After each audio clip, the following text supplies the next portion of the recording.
intimidating. That's a really good point, and that's something I really didn't notice the difference on, right? Is the distance from the table to the wall or the separation or partition. Yeah, this feels a little more intense, to be honest.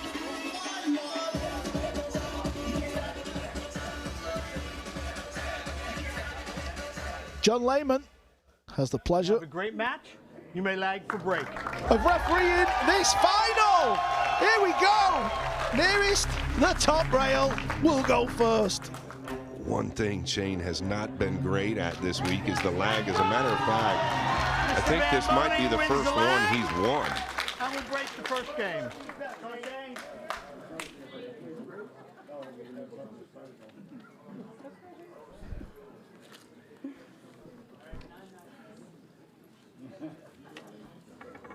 Rack number 1.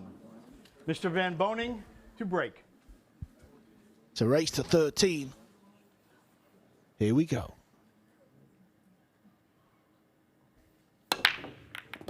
That's a good sign, Carl. He's struggled a little bit out of the gate with the 1 in the last couple of matches, so this is big with a shot on the 2. Yeah, cue ball's on the rail, but he's got a nice angle. So he's got something to work with here.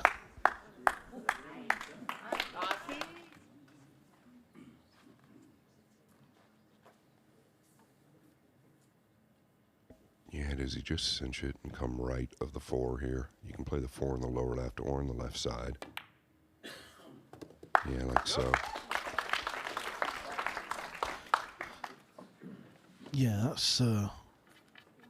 that's kind of ideal now. He can go forward. If he has to use the left long rail, he will.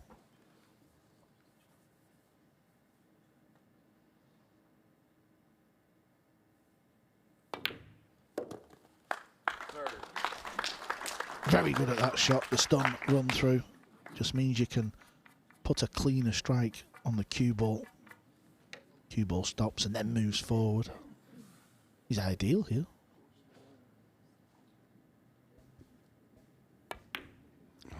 I heard a little thud in the last 2 shots. Maybe it has something to do with the stroke or the humidity in the room. He didn't want to get thin on the 7, meaning he's a little flat on the 6, so he's got some work to do.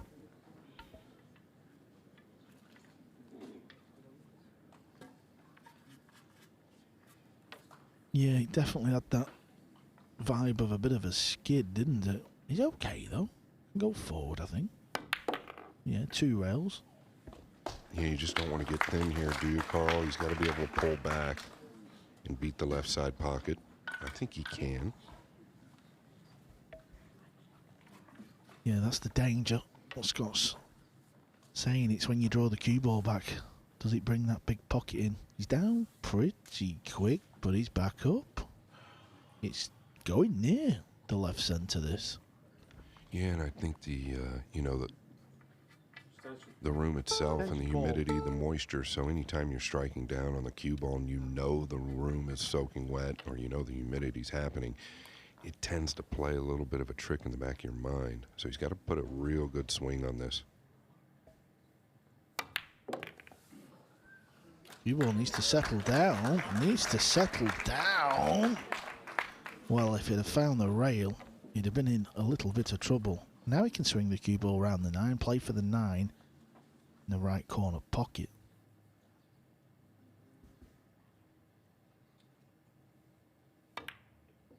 He got a lot out of the cue ball there, though, on the 7. He got it zipping back. He was nowhere near the side. Cued it beautifully. This is for a break and run. SVB wins the lag, and we start this race to 13 final with a BR, a break and run. It's been a long week for the players. This is day 6. As always, we start with 256 players. Kind of look at it like qualifying. You've got to get through to that final 64. That's when it becomes single elimination. And up until the semi, Scott, it all looks very easy. Yeah, it's funny, right before this match, Phil and I were talking about how he's had kind of some walkovers, obviously due in credit to how he's played. You always feel like in a major tournament, Carl, you've dealt with it many, many times, very rarely do you just skate through a major tournament with big score differentials. Well, we saw it last match. He's looking to extend a big lead here, but I'll tell you what, Aloysius Yapp is just silently going along his way.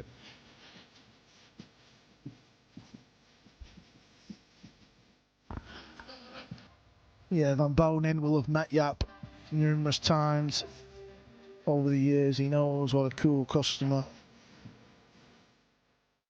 And what a winner he is. Bracket number 2, our current score is 1-0 in favor of Mr. Van Boening.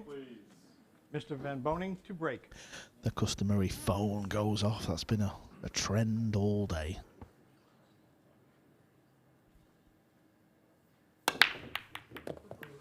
Got the 9-ball moving. If it keeps going, he might have some sort of 2-9. Well, he doesn't, but he's got a look at the blue 2.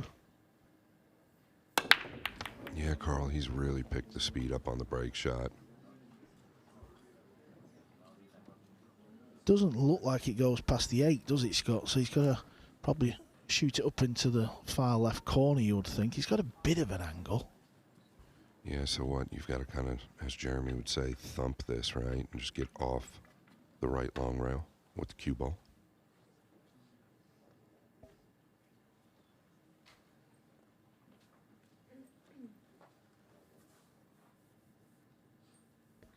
Could he pound back above the 3, too? He's the type of player that would do that. Did he just get into it a bit much, or does it sneak past the 8-ball? Yeah, Carl, I think you're right. I think he actually dug into it just a little bit more than he wanted. Just doesn't look like the 3 passes the 8.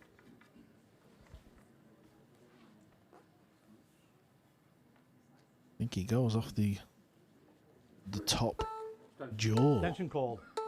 of the side. I think he has been eyeing that up, Scott. I think the corner pocket would be a little, yeah, now looking to elevate to the corner. So is he tucking down 1-2? I misread, and you're exactly right, Carl. Yeah, we're looking at the 3-ball. I wanted to see where it hit, and watch where it hit here. Look at the replay. You can just see it off that top jaw of the side, and he hit it absolutely perfect. And let me tell you, that's not easy to do. These guys are so used to aiming at the middle of the hole.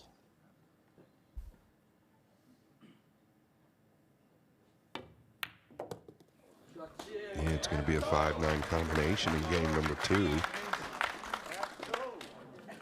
Yeah, and this combo is made easier the straighter you land on it.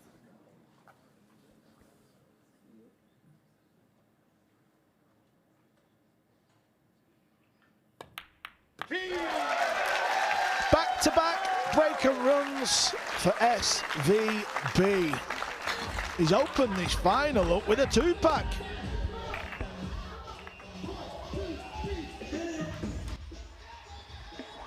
And there's a look, once again, at Pool's greatest fan, Stu Montana from New York, and all the other amazing fans in this building.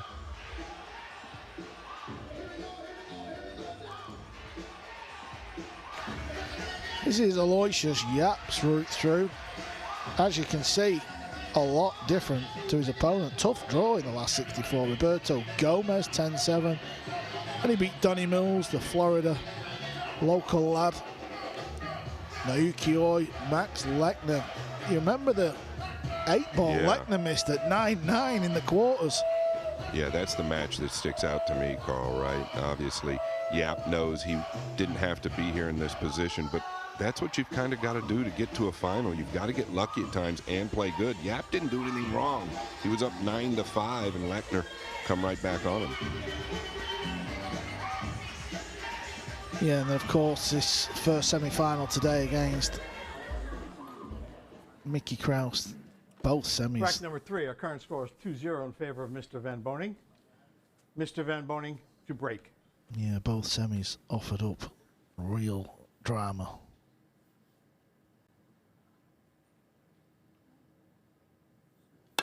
Eyeing down the barrel. Watch out, cue ball. It was tracking. He's got another look at the blue too. He's on for a 3-pack here. Yeah, and he caught a big scratch in the upper left last set like this. So to avoid the corner, it's got to feel good to him. To get a look, has to feel even better. He's been getting looks now, and he has picked up a little bit of pace on the break.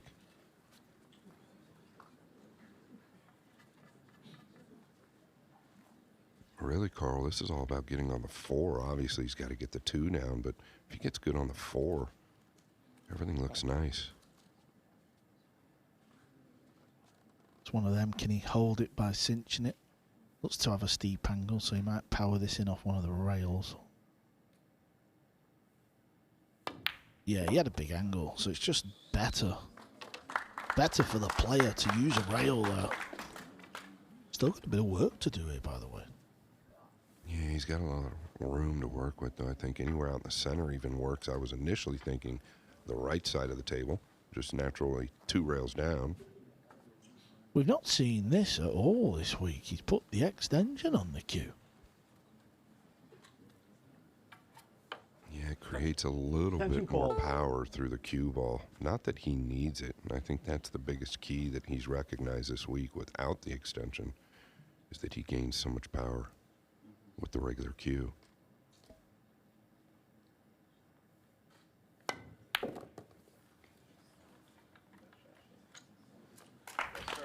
There's nobody better in the world over the years than this type of shot for me than Shane. He has the ability to pound the ball into the pocket at pace and control the cue ball.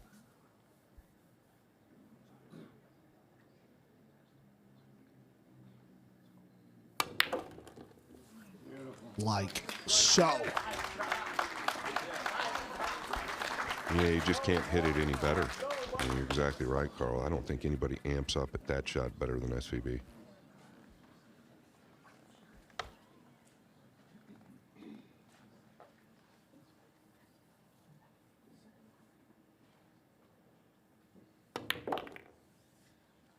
Yeah, a little raise maybe, or excuse me, drop at the back elbow, right? You could see kind of like the hitch right there. Is this too thin? It's not going to be easy to reach. If he can reach it, I think he can make it. Good play safe. Yeah, he's chipping the right side of it, Carl. So, I mean, he had the whole left side of the table to drag up on. Speed looks good here. Wonderful execution. Really was. Yapp's brought both cues to the table. That's the long one and the short one.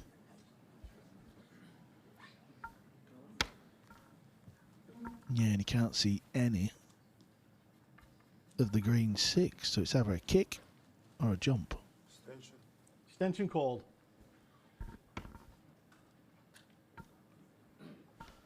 Yeah, and it's awkward. If he's looking at going off the right-hand side rail near the middle, for instance, he's got to be careful. You can go around the back of this, hit it and scratch in the upper left. I believe you could scratch in the upper right going this way. This is dangerous. Yeah, 100%. You could scratch either way, no doubt. You've got to catch it thick coming behind it, and the speed's got to get right to bring the 6 all the way back down.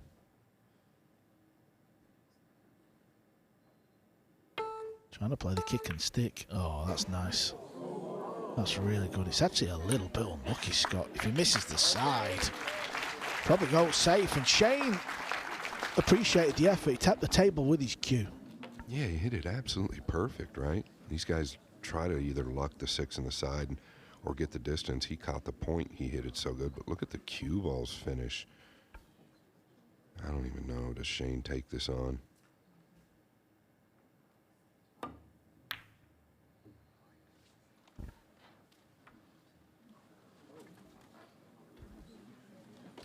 Shane, he's having a look. That must mean he can see the 6 ball. He's looking to see if he's left the potting angle. Can he see it, Carl? He can see a piece of it at least, probably, right? Yeah, you can definitely see a piece of it. I think he's playing safe. He's going to like twice across, try and get the cue ball down, and use the 9 and the 7. Tidy effort, this. It's a really good shot. Is there a gap? From Yapp. I tell you what, nobody was really better with the full cue jump as well, and I think that's what he's got. Might just be a sliver of the 9, if not really flat here on the 6.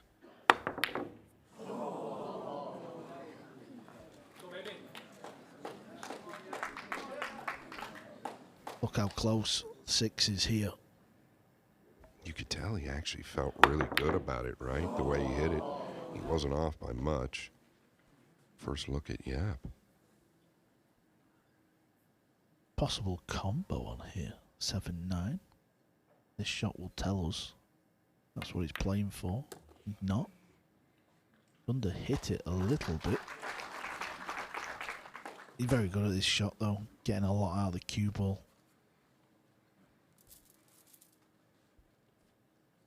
Yeah, and that shot he just played was always a scary play for me because of the right side pocket, but Yapp seems to be so good at it.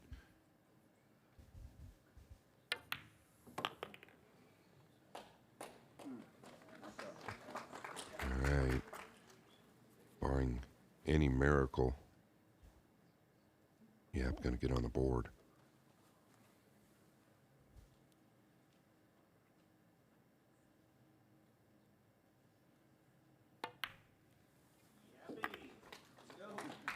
Smooth.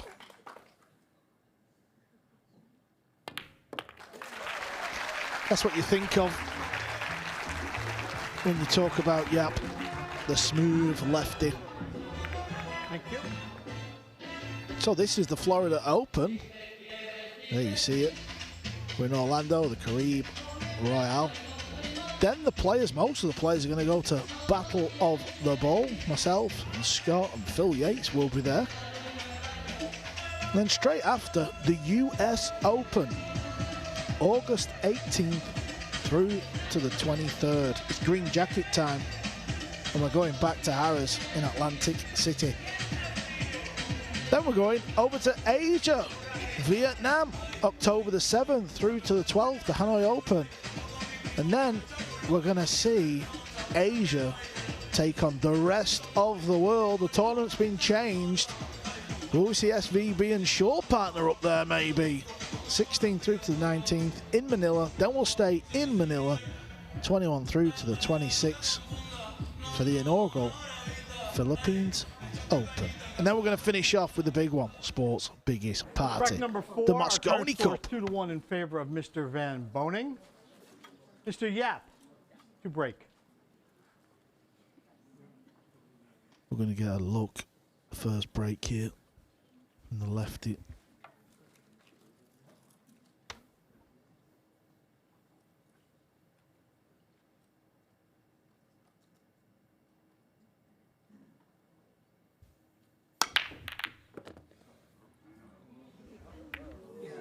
Oh, that'd have been harsh. You won't care now. It's all about the cue ball staying dry, and he's got to look at the blue 2 here. Yeah, we've seen that ball double kiss in the corner, and that would have been harsh. He's got a clear look, right? Yeah, I believe he has, and he can play this with a bit of an angle and try and get back out in between red and the 8 ball.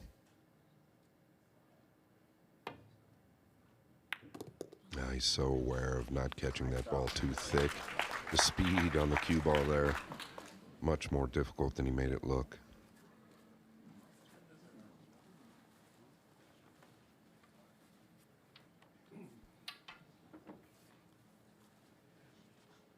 Yeah, and he's going to be aware here. You just don't want to get too thin on the 4, involving the left side pocket, so he wants to get over quite a bit. Extension called. Yeah, right-handed player, this is no issue. This is a lefty. You can see the long bridge. He's got the extension on the back of the cue. That'll do.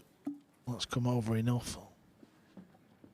Just going to pull the cue ball back over towards the left. This is 9-ball in a nutshell. You do these shots a lot from side to side, leaving yourself an angle.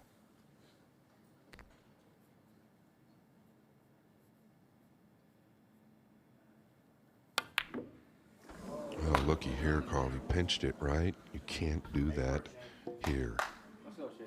Yeah, I was looking at where he puts his cue on the table. I wasn't even thinking we're going to miss. Where did the 4 hit here? Caught it on the inside. He had just a tick of the inside of the rail. How difficult is Attention, this Paul. shot, though? It's got the jump cue. Yeah, I think he's a huge dog to get on the 6, and he knows it. He'll be thrilled just to get this down with some type of tactical look on the 6. Bonus for position. A bonus for position. And look at this. Dressed up, Carl. 6-9 combination. Yeah, listen. I live by the rule book of forget about the look. You had your chance, Yapp. You lost that rack. It's 3-1.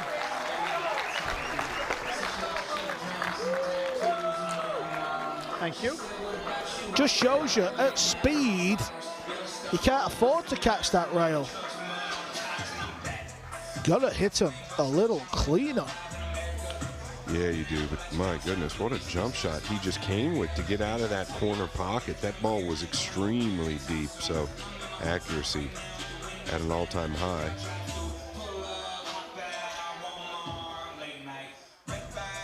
Yeah, we just seen the rest of the season, how it pans out. This one is just around the corner. Can't wait to get back to Atlantic City, Scott. I know you can't. Our colleague, not Phil Yates, Jeremy Jones is playing in the US Open. Let's hope he does a little bit better there than he did here. Well, to be fair, he didn't do too bad last year. I think he made the final 32 with a chance to the final 16. He ended up losing out to Johan Chua. Played really well. He loves the US Open. He's won it before, many, many moons ago. Can Shane win a 6th? Rack number 5. Our I don't current think score you is could 3-1. Ever go Favor into of a Mr. Van Boening. tournament with better Mr. Van attitude if he Boening, happens to knock good break. this one down.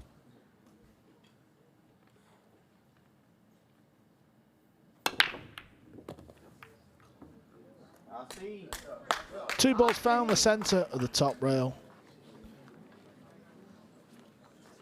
Yeah, it actually caught the knuckle of the left side pocket, and that's what kind of killed its pace. I think it would have finished up higher, out towards the center.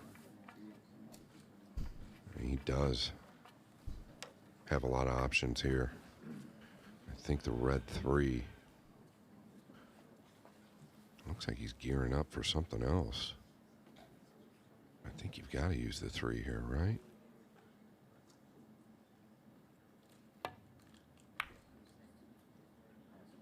And that's confidence right there. Tucking him real tight behind the 3.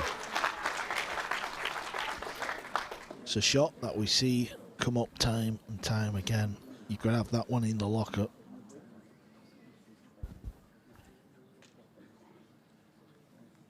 Yeah, that shot's all really about just trusting the line of the cue ball. You put a little right-hand spin on it, and it really takes the natural line. Oh, what a fabulous hit. He was just a fraction off from actually making that.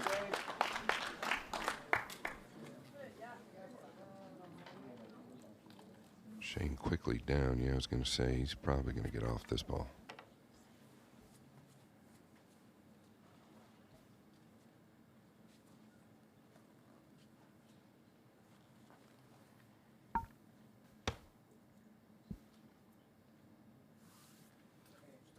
Is the 9 bothering him a little bit? I guess this is the shot that he knows he needs to bury.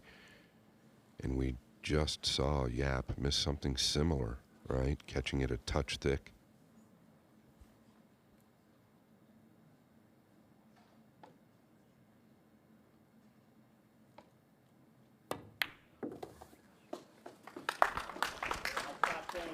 Yeah, because of where the pink 4 is, he didn't need to go crazy with the cue ball. Just leave yourself a poke on the red 3. Purple 5 goes, it's next to the green 6. This could be over. Yeah, I really like the way he played the 2. He played it to the wide side of the pocket. No chance of that ball holding up.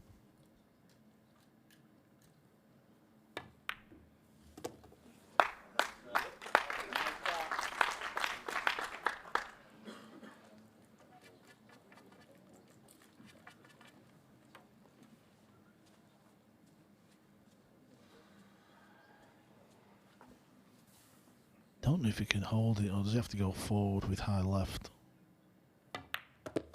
Yeah, watch the cue ball check up. Perfecto.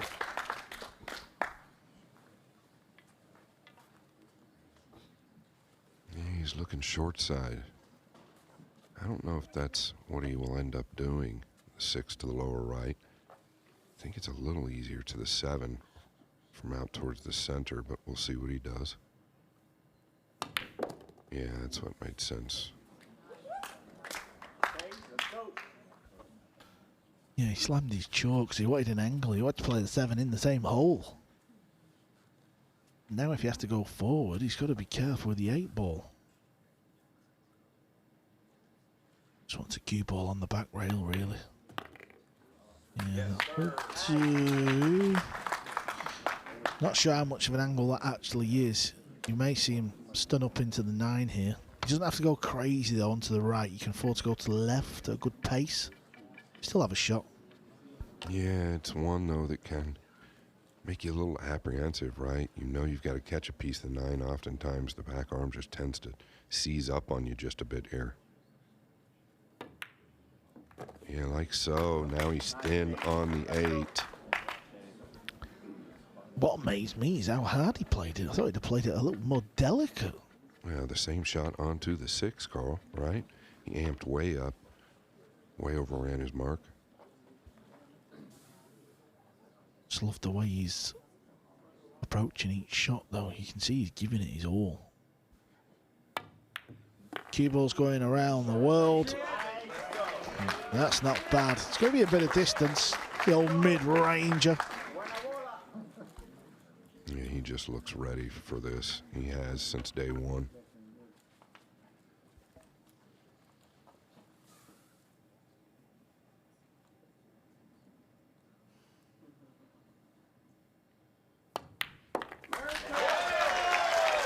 Complete opposite ends of the spectrum when you think about the start of his semi-final compared to this final.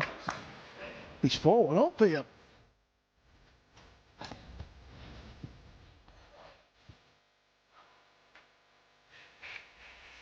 The DJ is pumping the tunes around the Caribe Royale. You can just see him in the distance there. Can't actually see us, Scott. Give him a wave. See my hand there?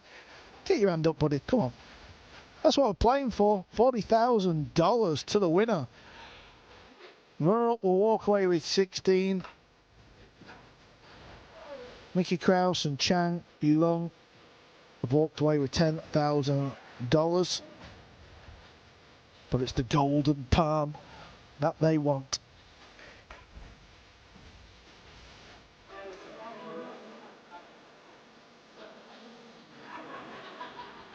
"42 years old. He's done so much in the game." Carl, we talked about it day 1. His first match we discussed. It looks like Shane's playing the best he's played in a long time. Yeah, it's kind of easy to think, well, you know, you still need a bit of luck. You still got to go there, but Track number 6, our he current has looked score up is for it. 4-1 in favor of Mr. Van Boening. Mr. Van Boening to break. Even the break there, he's looking at the cue, making sure he's holding it the same way he always holds the cue stick. I feel like he let up there just a bit, right? The speed wasn't quite on. The 9 didn't move. Everything looked okay. Just maybe a little power or timing issue there. Yapp will go at this ball. He'll try and chip the extreme edge to lay the hook.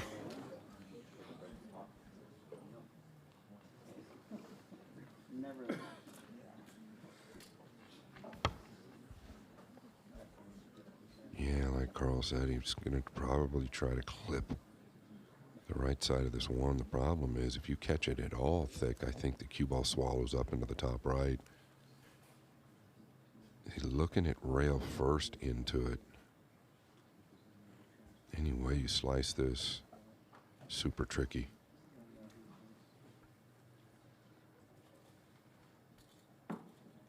Might even consider pushing from this position.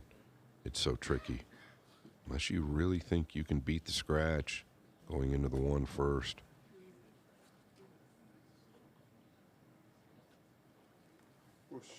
Push out called.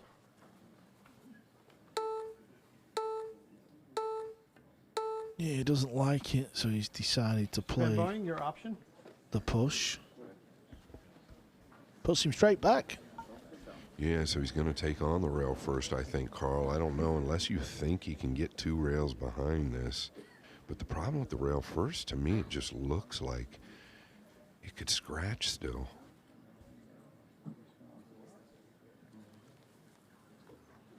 Yeah, he's going rail first, trying to hit the right side. Use the blue and the green to lay the hook.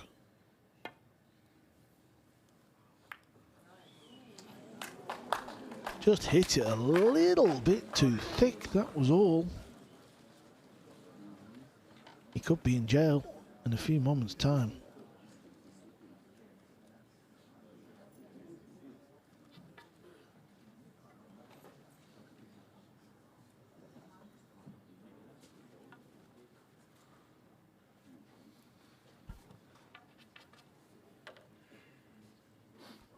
Yeah, is he looking to level out with like a right cue ball? Tension Go call. to the top rail, then the left long rail, and back below the 2 and 6? Maybe use the 4 and 9 as well, Carl?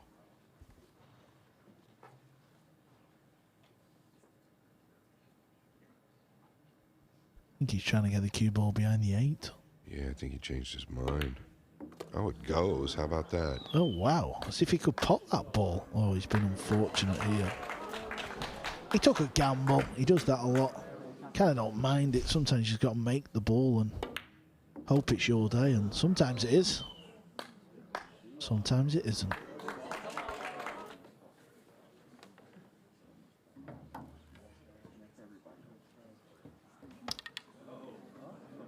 It's using the bridge to jump this in. Well, he needs some trickery here.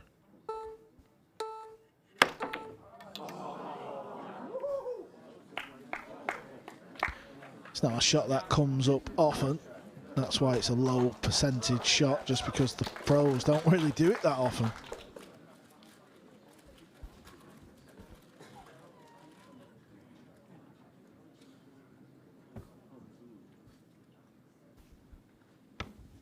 Yeah, this is one of the prettiest shots in pool if it's hit clean. He's so smooth.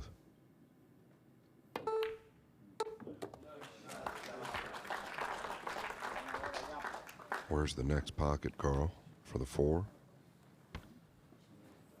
Well, there's not many it can go in. Got to just try and get on the right hand side, hasn't it? Left centre, left corner. Can he come just before the middle, or is he going just after? Does it go past the brown 7, actually? Yes, it does, unless he's under-hit it. Is he playing the combo? I don't know what he's doing. Yeah, we were fooled, or at least I was on that 1 ball way earlier, or the 2. So I don't know. Must go. Now the combo's okay, too.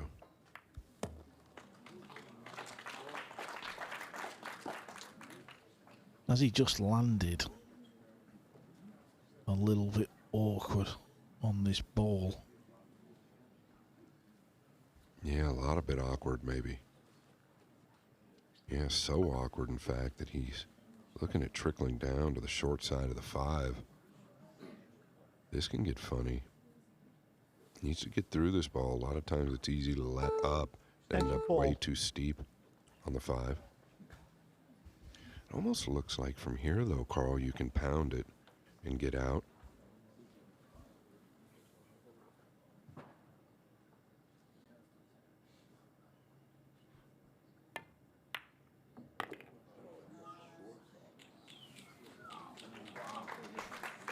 Yeah, and that's really about perfect. Maybe stopped another rotation, but he'll be just fine here.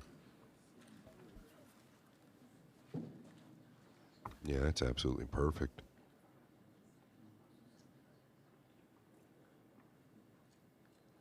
I think he can go forward through the 8 and 9 if he needs to.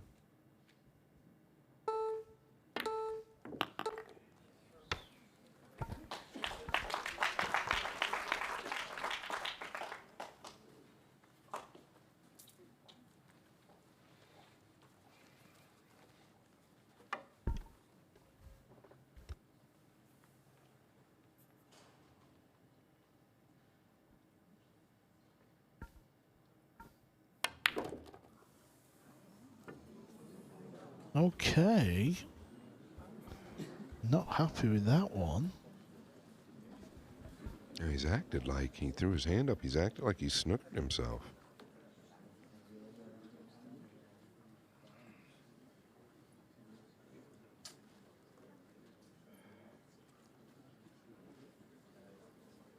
Doesn't look like he can pot it. Is he trying to slow swerve around the 9? Yeah. Reminded me of the Moscone Cup that in 2010. Dennis Hatch did a similar thing against Darren Appleton. He tried the same shot. Tried to swerve it round and pop the 8. He missed it.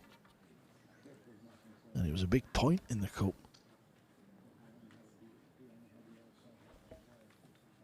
All right. Is he just pounding forward here or just drifting this in? He likes it. In the middle. This could be a big steal, this one.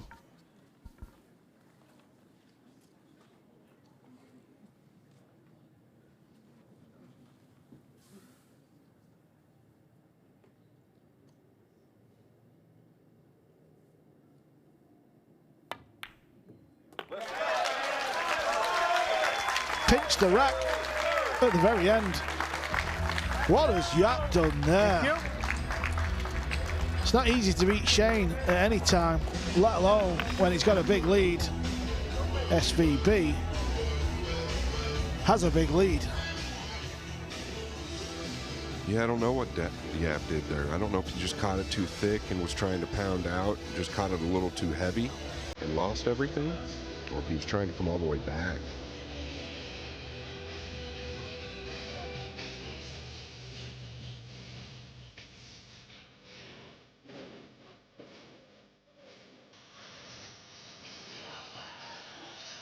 Oh, what about your ring announcing? Thought it was very, very good. I think everybody in here thought it was very, very good. I'm being very sincere. Well, you were amazing. You're listen, built for this. I've never done it before, but listen, they said, do you want to have a go? I said, yeah, let's just see what it's like, but I've not heard it. Obviously, you heard it. I'm just shouting something down the mic, so I have no clue what it come across like. Oh, it was very, very good. You sounded like Michael Buffer. Oh, I'll take that. There's worse compliments. Yeah, really good. Really, really good stuff. Let's hope the pay rise is in the post. No doubt. Rack number 7, our current score is 5-1 in favor of Mr. Van Boening. Mr. Van Boening to break.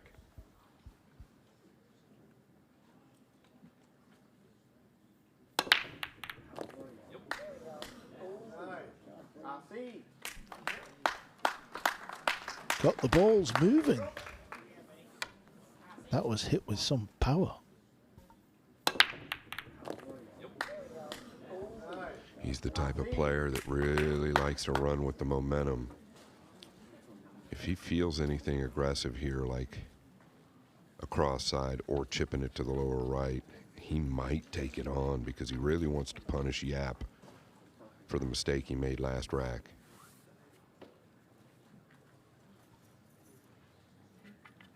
Wants to attack. He was looking at the attack. Yeah, it's thin. I think the cue ball is going to be steaming.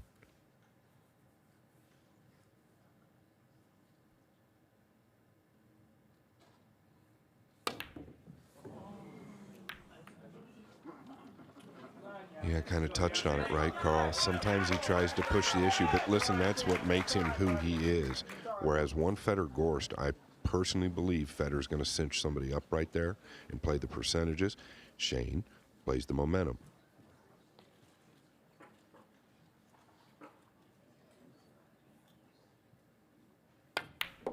Well, the same boxing styles make fights.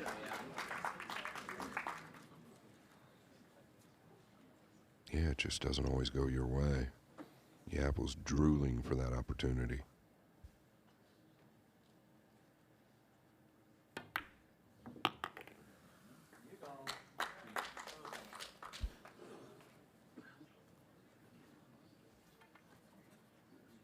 Is this funny? Does he have to reach now? Is he forced to go 3? Oh boy, and he's going to use the bridge, so this could get funny. Might be able to pull back or hold it, but now he's going to be steep on the 6. Extension. Extension called.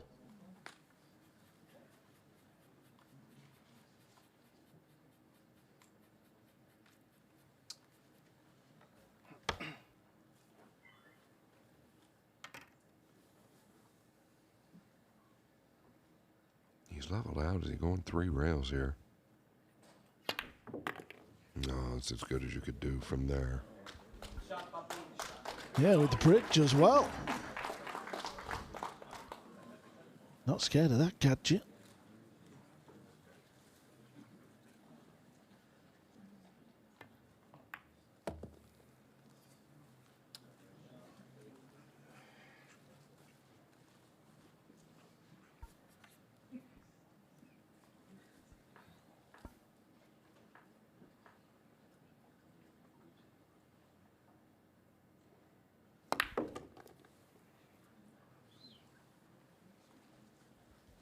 Yeah, if you're SVB at this level, you can't afford to take too many opportunities or too many gambles at a thin swing like that.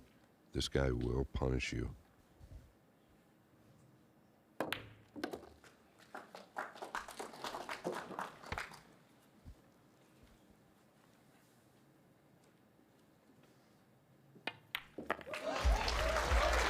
Last couple of racks have been gifted to one another. Yapp wins his second rack of the final. Winner breaks, race to 13. He'll have the break in the next.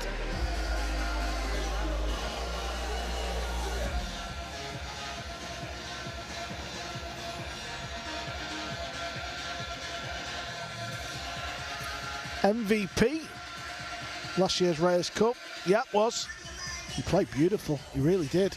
We're going back to Manila, 16th through to the 19th. With a little twist. It's going to be rest of the world against Asia. That means it could be the likes of SVB, Shaw, Gorst in the same team. Yeah, can you imagine that? Gorst, Shaw, SVB, all on the same team. That's a bunch of heavy hitters right there. Yeah, that might give Team Asia a little bit of something to think about. I also think it's just really good, right, to mix it up like that, to force these guys to kind of become teammates. You know, they're all friends off the court anyway. We know that.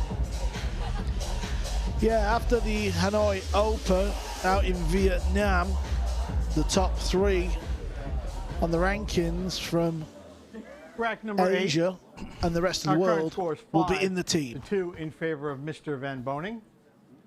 Mr. Yapp to break.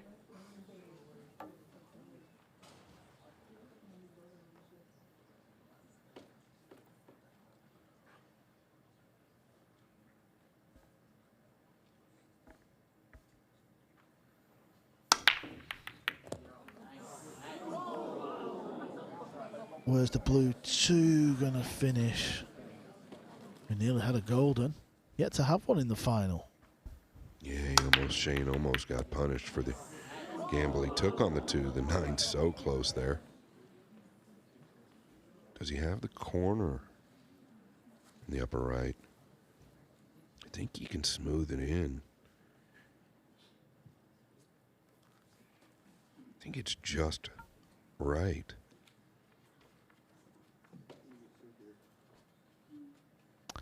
Yeah, if the 2's going to go past the 9, it's going to go off the rail.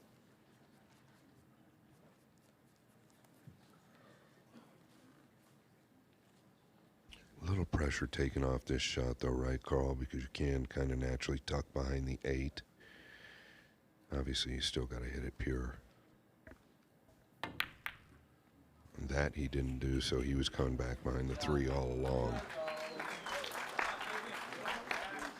Looks like he got there. Fair enough, it's not touching the 3. But I think he's cut some of it off. I don't know if Shane can swerve around it a little bit.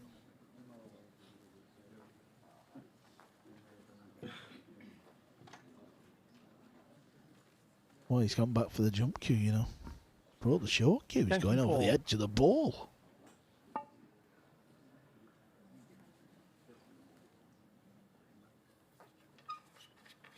Boy, it looks like he's got a lot of ball to get over here. So is he kicking behind it as well to eliminate some of the 3 that he has to get over? Like a kick and stick jump just to get some distance. Foul. Well, we know he hit the blue too, but obviously something has moved down here. John Lehman was right on top of it. Here's a look. Foul. Oh, just moved the red 3 ball. Yeah, was it with the cue ball or the cue tip? Yeah, answers on a postcard. I have no clue.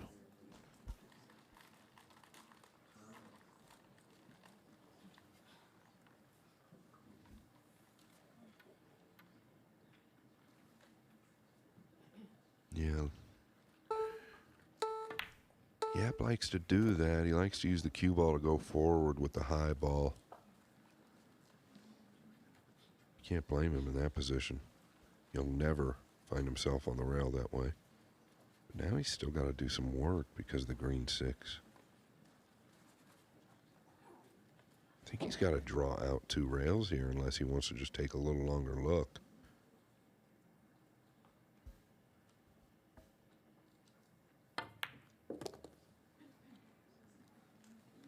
Looks good, this. Yapp is eyeing up a mini comeback here.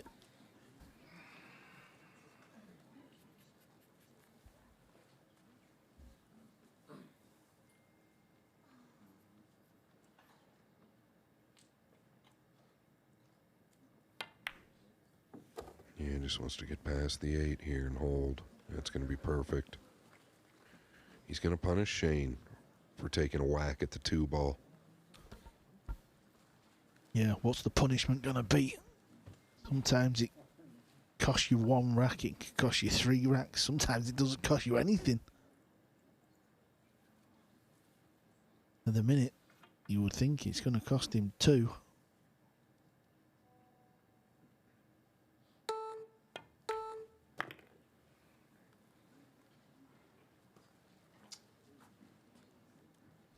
Yeah, did he fall on that drop-down angle that nobody likes playing this game?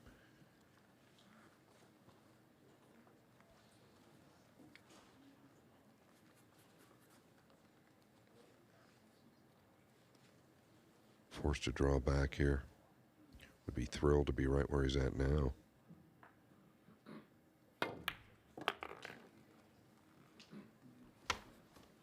Past the tester, he's back in ideal position here. Same again, angle on the 8 ball.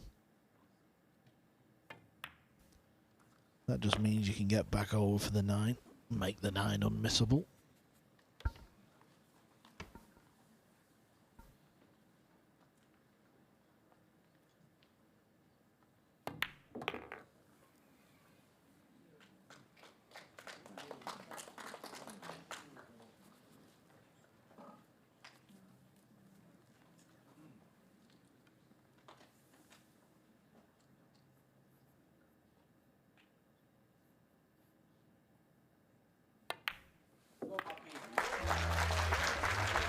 SVB took a swipe at a 2-ball a couple of racks ago. Thank you. He made a mess of it, he missed it, he left Yapp the world.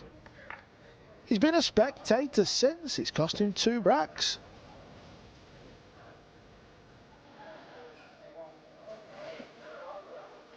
You could just kind of feel it, Carl, that Shane was going to try and take that 2 on, whether it was a bank or a cut. I actually thought he might try and take on the bank versus the cut.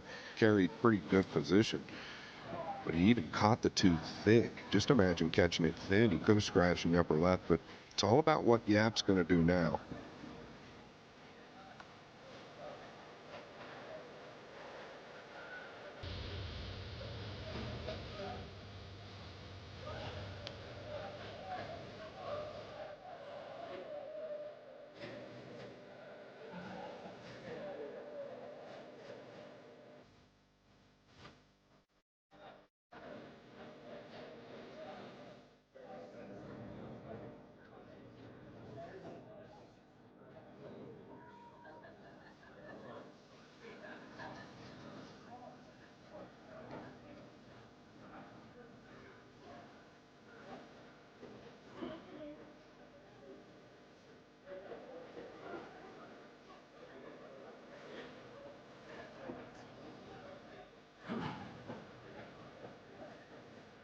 Rack number 9.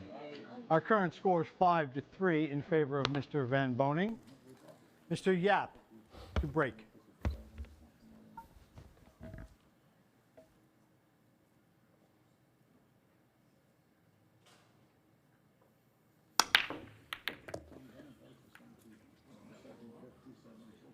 The purple 5 going to help SVB. Yeah, really fortunate there for Shane. I can tell you that much because Yapp had other plans.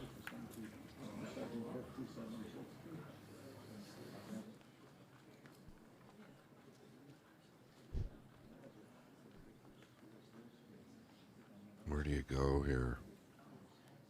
He's looking or evaluating it to push out to jump the 2. Problem is, when you're facing a guy like Shane Van Boening, there's really nowhere safe.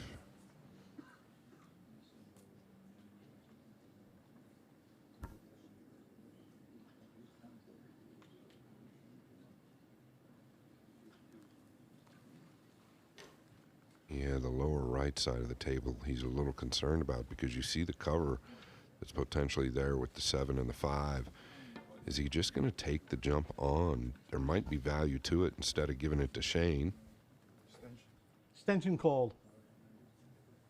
He's going. I can't really blame him, though. Like, where are you going to go otherwise?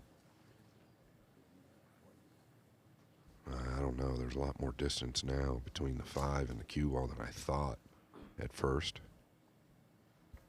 Yeah, keeping the balls on the table could be an issue.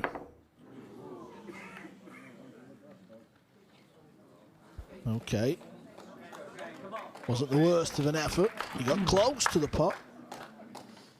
Shane's back out the chair. Yeah, it pays to play, right? He took a chance, got away with it, but I didn't mind his play there if he felt good at getting over the 2. Is he trying to get down below the 8 here, Carl?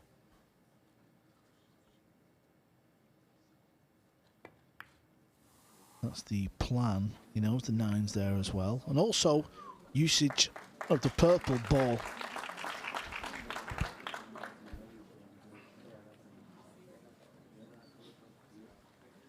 The purple ball was important there because if it just creeps out, you know Yapp's flying through the air again.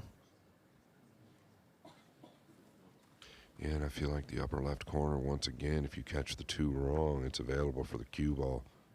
Especially if you're just leveled out. Hit this good. Hit it as full as you can. Is it going to sneak in behind the pink? Stop just in time, I believe. Yeah, you can definitely pop this ball, Scott. We're kind of sat right behind it, as in the actual table, and looks to me like he can get through. Got to avoid the 8, though.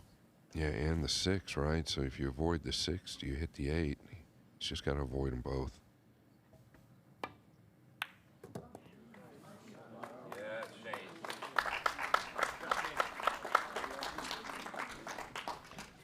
played much better for him there.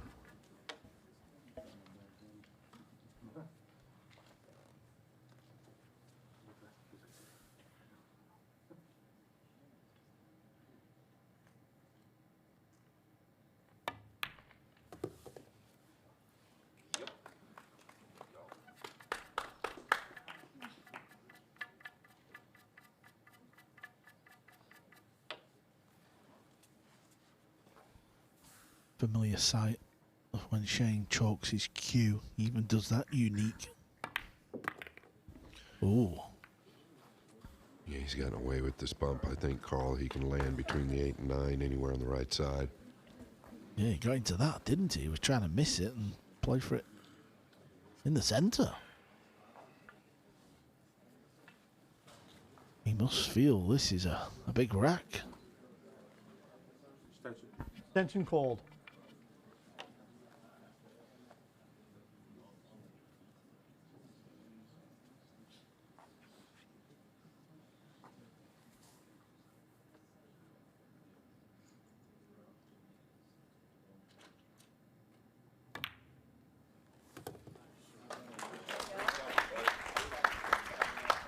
Yeah, fortunate in the end where he just had a natural angle, could just play into the gap. So back where he needs to be. He needs to play a good shot here. Wants to land right on the brown 7.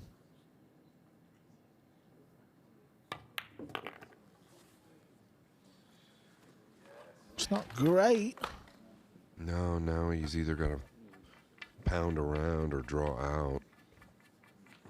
It's probably going to be the pound, but boy, you can really turn this into a mess if you don't hit it good. Going forward. Want to catch the meat of the pocket here. Yeah, this is the problem.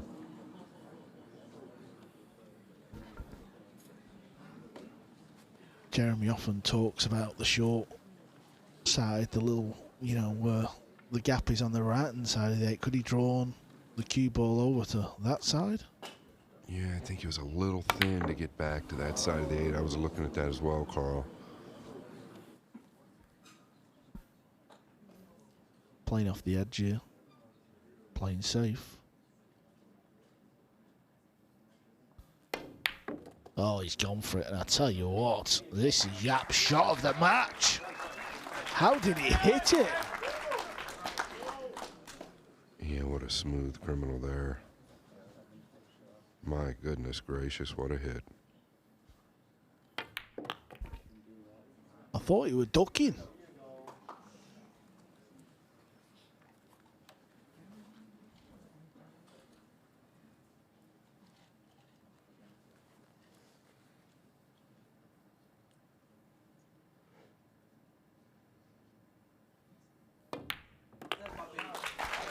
That 9 ball is 3 racks on the spin.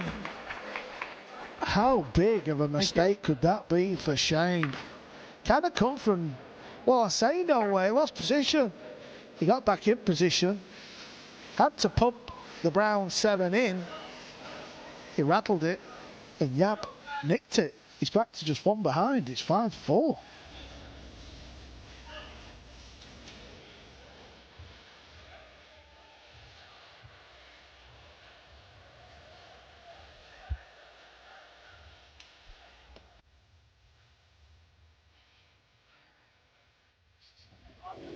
Yeah, we've seen it from both players now. Yapp, as well as SVB. Yapp missed the 4 in the upper right. Looked like he didn't hit it that bad. Now Shane just rams it right into the knuckle. This table has definitely tightened up a little bit with all the people around it, the moisture. And you're going to have to hit it cleaner than that. Just get the feeling this set is going to be close. Yeah, it was 5-1, wasn't it? So out of the 3 racks, Yapp has won. Shane could have won a couple. One thing that is evident, both players are breaking the balls nicely. It's just a case of, are they going to land on the lowest ball or not? Rack number 10. Current score is 5-4 in favor of Mr. Van Boening. Mr. Yapp, to break.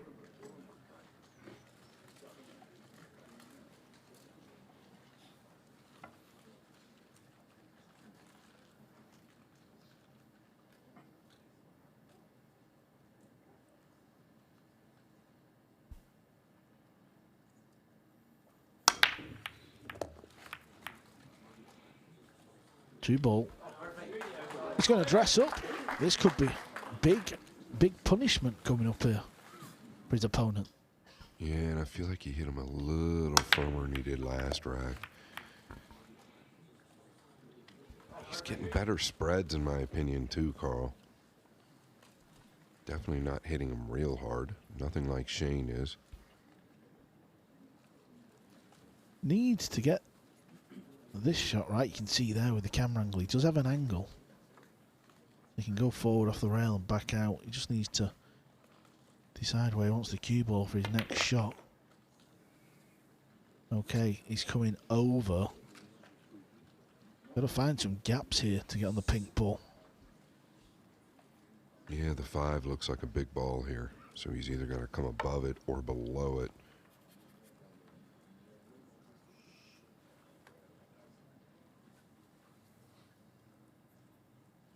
I think I like below it, but we'll see what he does.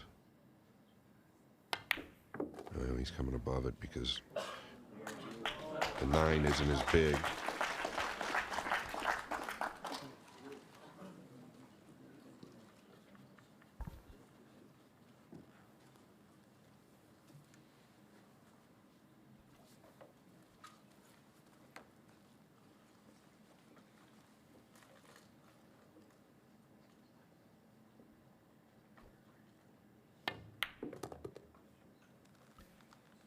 Yeah, come back out to middle of the table. Can he draw straight back? Is he okay? Doesn't want to be on the rail and needs an angle on this green ball. Doesn't want to be on the rail. Oh, wow. Okay, we've got a bit of action here now in this rack. Yeah, it changes everything, right? Just a little touchy, that shot there. It's easy to either underhit it or overhit it because in the back of your mind, you know you have to land in really just a short space.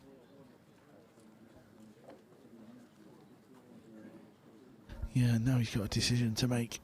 Does he draw back for the angle or does he go forward for the angle? Yeah, I like that, Carl, though, drawing back. Attention called. I think he's better off being where he is right now and even further down, which is more natural to the 8 than going forward. Yeah, look where the green ball is there. You could see if he left the cue ball there, he would be too straight on the 7. Well, he managed to pinch a bit. Yeah, and he's got the side pocket that he can use now to get into the cue ball even more. You can't really do any better from there. Yeah, even to pull that shot off, it's not easy. Done well.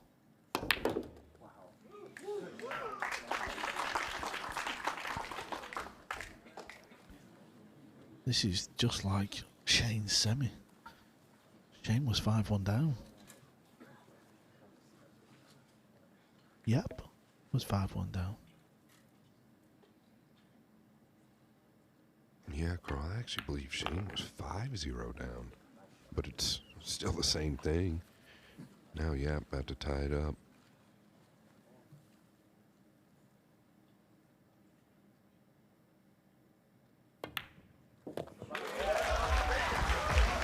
Another one for Aloysius Yapp. Thank you. He's made this final real interesting now. 5 apiece. Race to 13, let's not forget.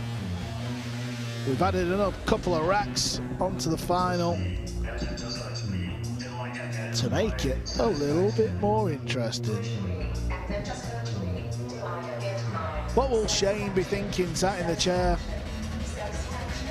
He'll be thinking, how am I at 5 apiece? Yeah, it's the 7 ball for me and the 2 ball, right? And he cut the 2 ball, I think, when he was up 4-1, tried to chip the 2 ball. It was really pretty low percentage. And then the 7 ball just recently here in the upper left where he landed a little funny and tried to pound around. It's been a little funny for Shane. The DJ is busting out the beats.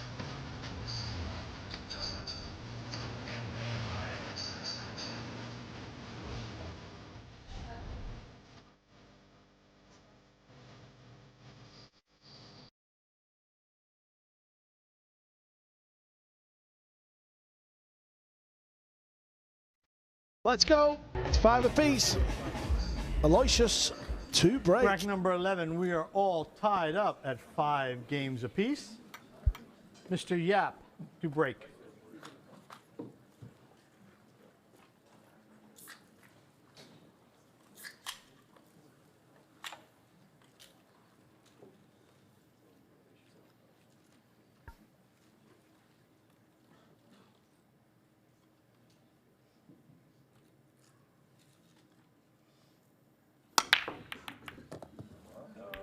It's going close. It's going close. Yeah, look at the spreads though, right? He's getting looks. I feel like there's just a little more consistency in the break shot from Yapp. Listen, I feel like he got into that more too. Look at the 9. Threatened the side pocket for sure. This is pretty natural to the 3, Carl.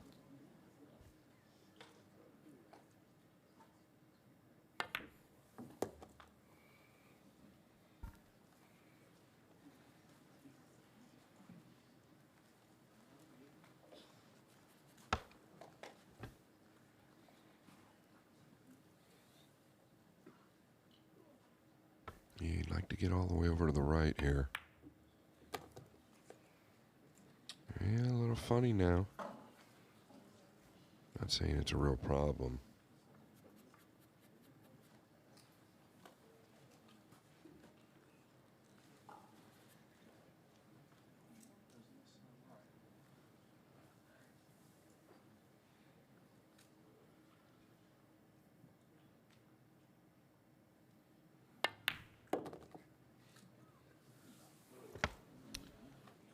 Yeah, he's okay. May be able to hold it. If not, he might have to go up and down.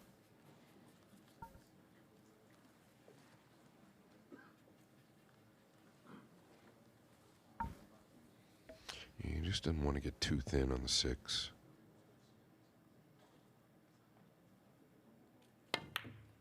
Up and down, just about nearly missed that ball. He's got there with the cue ball though. Still a little thin, but I think he can beat the right side if he needs to. Might just stay above it. Nothing wrong with that.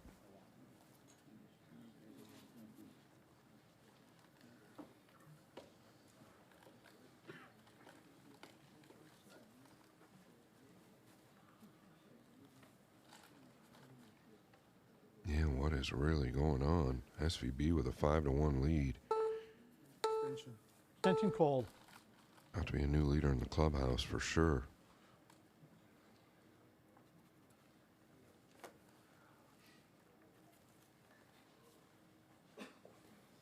This is a shot that Yapp's great at.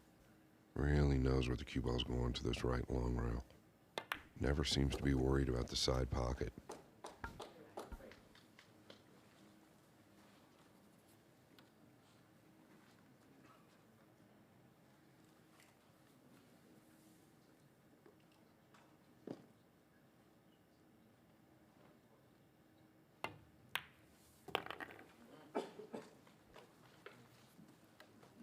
Couple of balls away, over the pocket from his first lead in the final. There it is. Listen, still a long way to go, but you feel like the tide has turned here. 6-5 now to Yapp. Yapp won the UK Open this season. Jonas Suto in the final absolutely thumped the Spaniard. 13-1. He's been in these arenas. He's won these tournaments. He knows how to do it. He doesn't care who is in the other chair.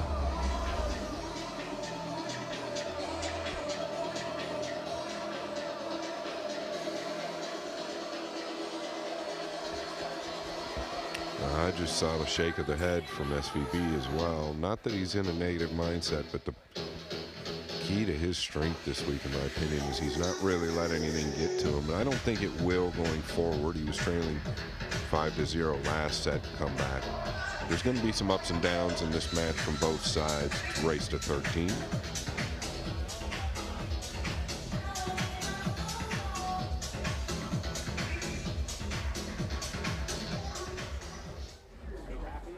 Rack number 12, our current score is 6-5 in favor of Mr. Yapp.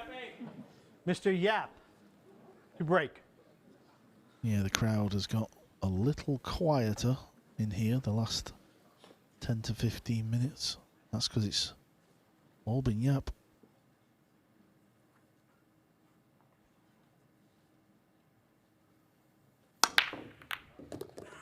Cue ball. Wow. Nearly scratched. But just look at where the blue 2 has finished. He's got a look here.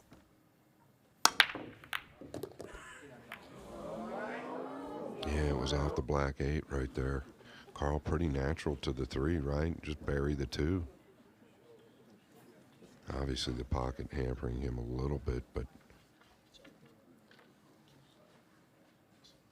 all he's got to do is get to the top rail and out. It's no way to hold this. It's all about this shot right here.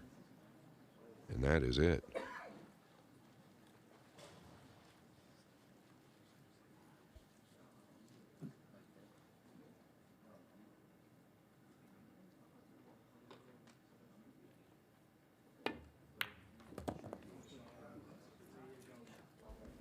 Can't strike it any cleaner, Carl.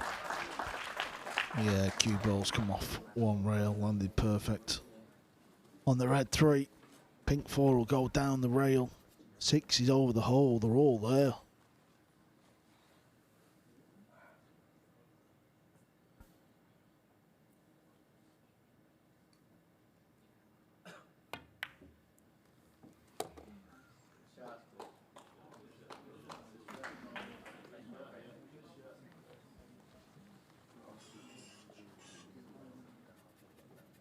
Yeah, just knock this in. Roll the green 6 in.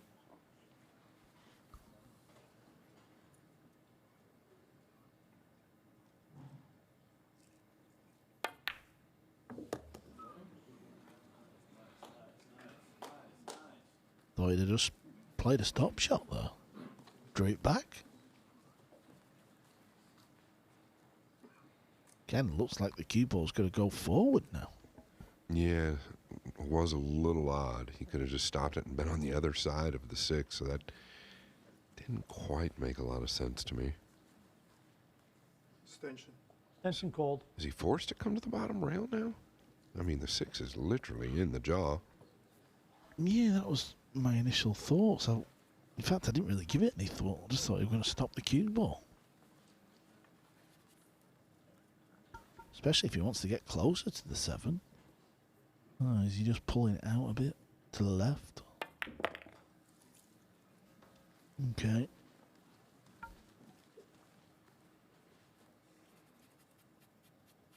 He's obviously got a couple options here. He could come 3 rails, but he likes to play that 2 rail back and forth. All right, he's coming 3. This can be missable.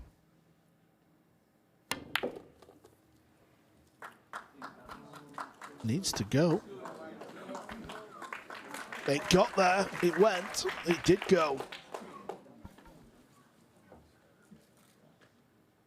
Yeah, and he could have stayed out towards the center of the table there, so he's feeling pretty good.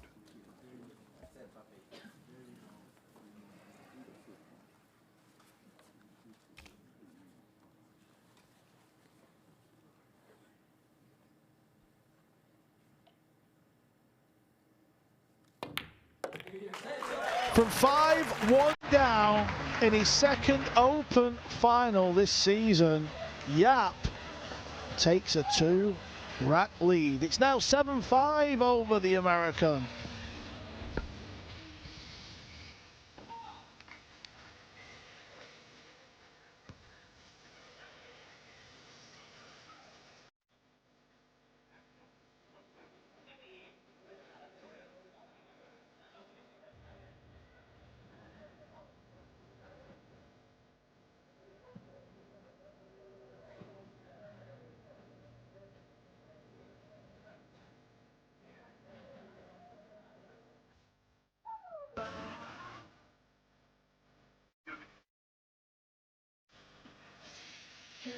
Jeremy Jones and I, quick change artists. we've taken the place of Carl Boyes and Scott Frost. Thanks to them for their contribution this week, which has been immense as always. And I think it's fair to say, Jeremy, it's been pretty immense from Aloysius Yapp. There's no doubt in my mind the talking point. 5-1 for Shane Van Boening. Then he took on that very risky 2-ball at the start of the 7th rack. Ever since then it's been all Yapp, and he's in fact broken run the last 3.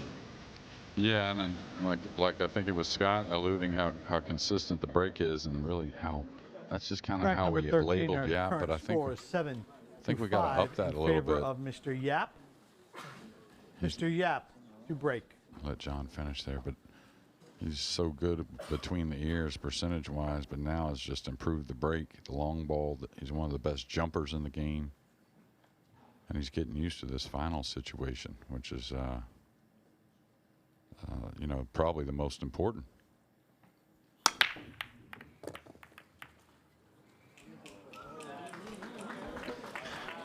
Jeremy, we go into the comms position and immediately there's a you-know-what.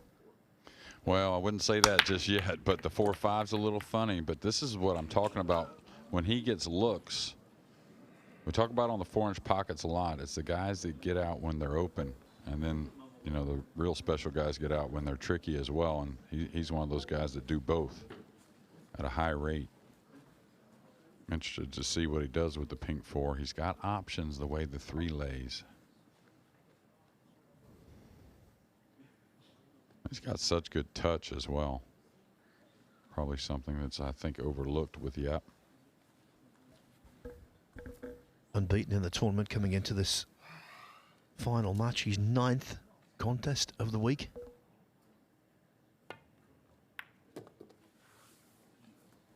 Yeah, he's going to hold that angle there, and he's got really 2 pockets, I think. The right middle and the upper right corner.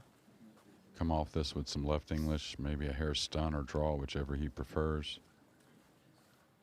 Could get a little bump on the pink.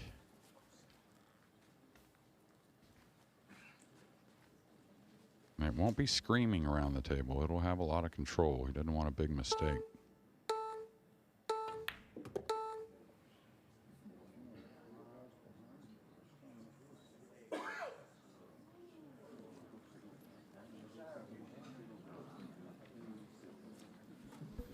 Well, as soon as the balls came to rest, I was very optimistic about him clearing.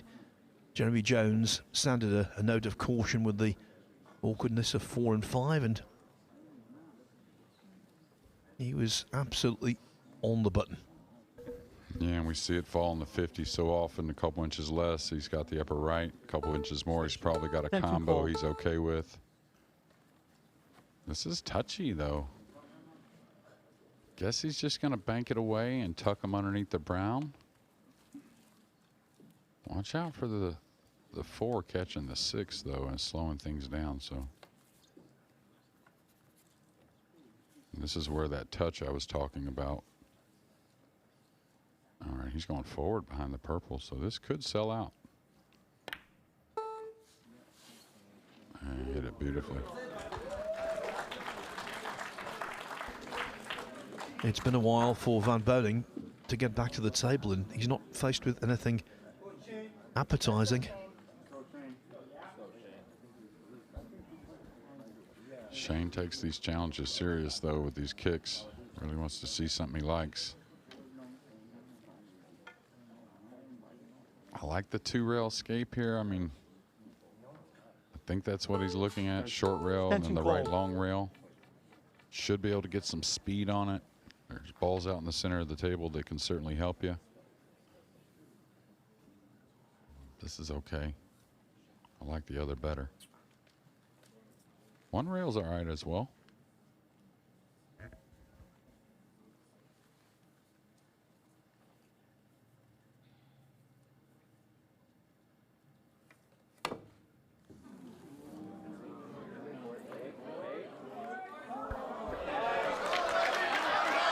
Contact was imperative.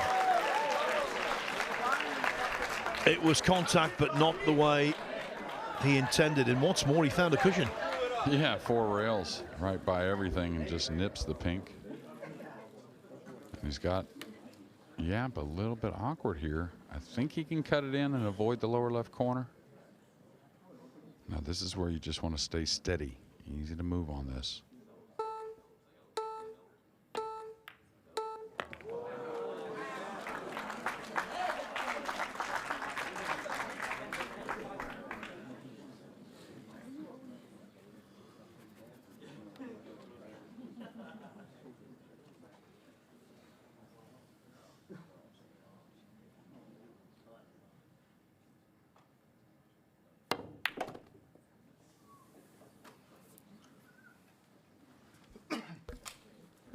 Van Boening has gone in this match from being dominant for most of the tournament to being dominated.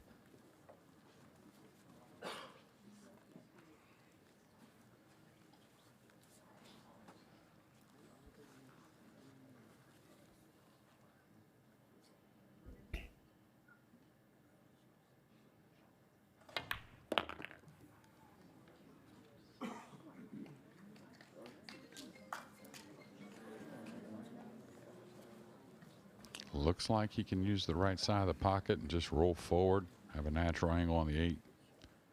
He's kind of down on the ball, so I guess drawing back. No, he could just stop, even sweeter.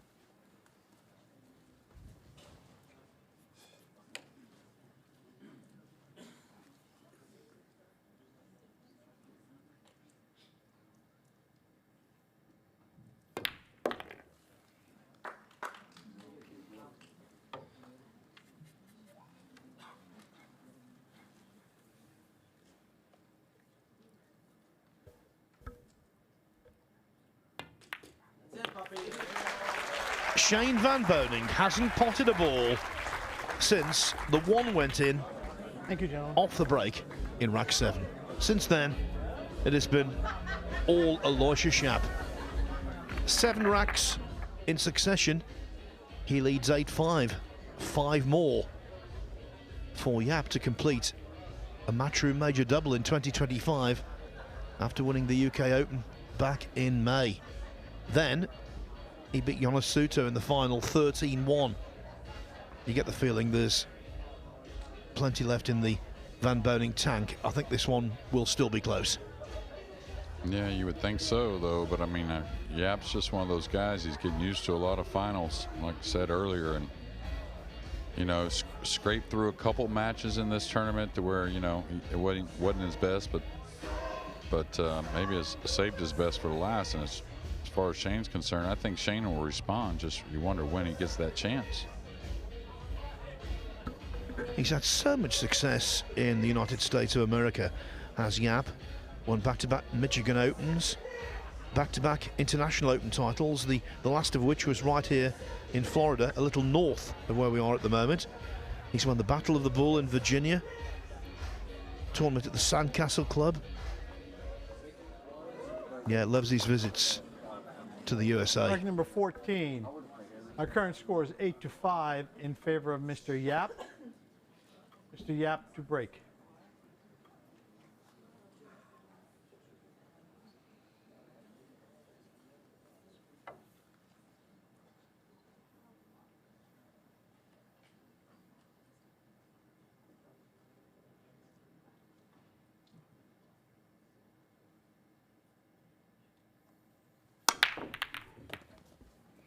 Yeah, not quite the connection of the last, but still good enough to get the ball down and have a little bit of a look.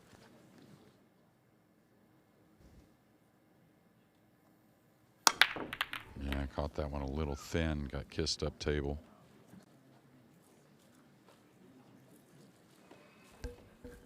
Can't help but think, Jeremy, what a difference a couple of weeks make. When he lost in Saudi Arabia in the World Championship, he was very down, as you well know. Now he could be experiencing a massive high. Yeah, absolutely. And, losing a good buddy of his right before that event, and probably had a lot on his mind and wanted more out of that World Championships, but he's shown us a tremendous amount here in Florida. Ball, but still just makes things a bit easier for Yapp. Foul, no rail. Now he can play a 2-6 combination with comfort, which makes sense because the 5's down on the bottom near the brown.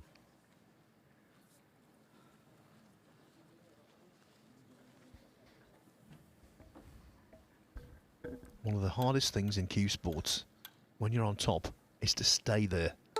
Sustain excellence.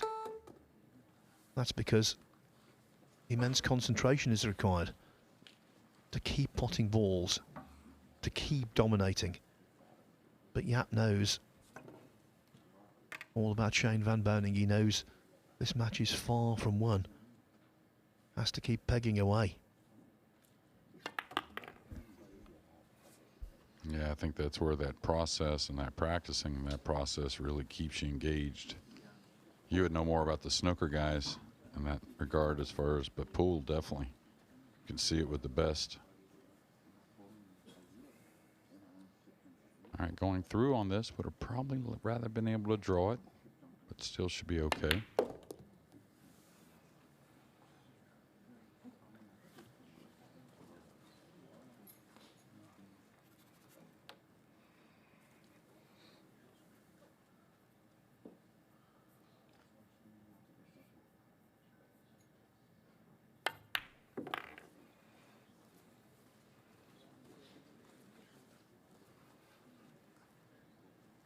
Yapp just has such a good cue ball and making awesome decisions behind it.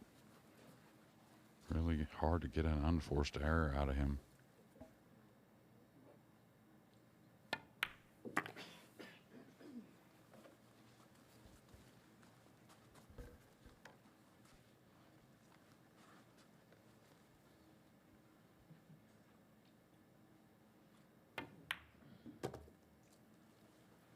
I remember Carl always making a point when Shane Van Boening missed that ambitious 2. He said, we don't know what it will cost him. It might not cost him anything. It might cost him a whole succession of racks. And it most certainly has. Thank you. This wasn't in the script at all. 5-1 Van Boening. Many in the crowd were getting ready to celebrate one of their own, lifting the trophy. But 8 racks later, the favourite is now Aloysius Yapp because he leads by 9 racks to 5. What a turnaround. It's been that kind of tournament, Jeremy, where we've seen a player establish a big lead and then the other guy comes roaring back. Man, it's been amazing that, you know, the person with that initial lead responded in the end most of the time, miraculously. I think there was one with Thorsten Holman after he trailed tremendously against, who was it? No, Claudio Cacci. That's right, Claudio Cacci, 6-0 and maybe 7-1 before he peeled off 8 games in a row to win. But there were a lot of crazy ones on this main table, and that's what we want. And when you think back to Aloysius Yapp against Max Lechner, he thought, I spoke to him last night, he thought he was out of the tournament. Lechner didn't drop nicely on the 8 ball in the deciding rack, tried to force it to the side, missed. Yapp potted 8 in 9 to win 10-9. And then this afternoon, 9-7 down to Mickey Krause in the semi-finals, but reserved his best for last, winning the closing 4 racks. 9-5 in favor of Mr. Yapp. Mr. Yapp to break. In winners' qualification, he was pushed by Brandon Schuff, only winning 9-7 then. Last 64 had a tough task to beat Roberto Gomez, 10-7. But he's very much alive now, very much title hunting.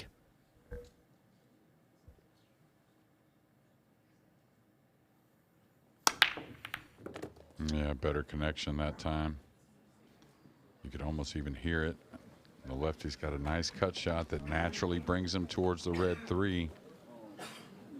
The way he's hitting the ball and the way this ball sits, even though you would label it missable, I really don't feel like it at the moment.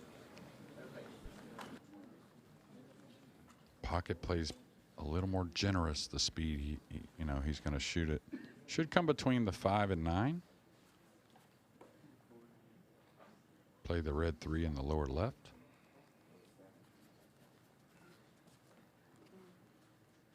Carl, you know, he had asked earlier, what's that number when you're worried about a match getting away? And I thought it was like 6-0 in those races to 11. You really start to worry, but, or can. 10-5, I think is about the same here.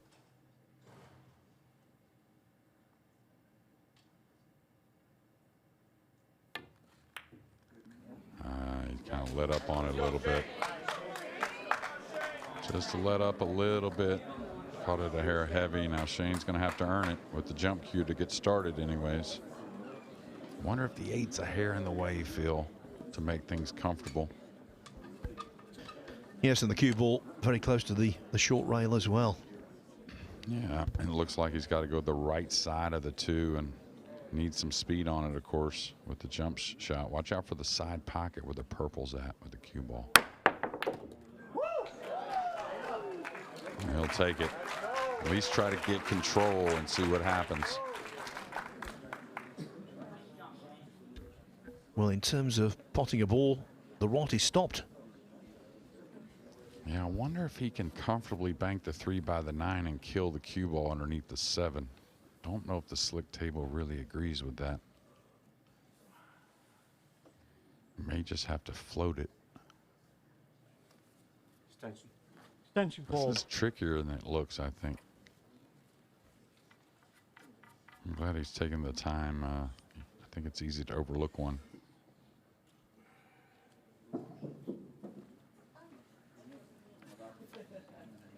I think go ahead and try and bury him here.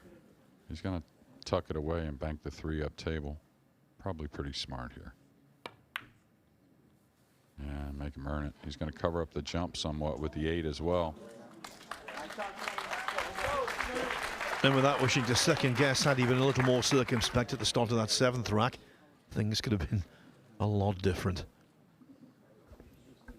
Yeah, whenever he was in that 7th rack, I thought he might bank the 2 if he went offensive. I didn't realize the cut was that much available. I mean, he missed it, but obviously he liked it. Extension called. Is there a swerve here going to the left side rail? I mean, you could easily have a lot of good things, not only make it, but maybe bank the 3 back up. He's just trying to bump it using the 8.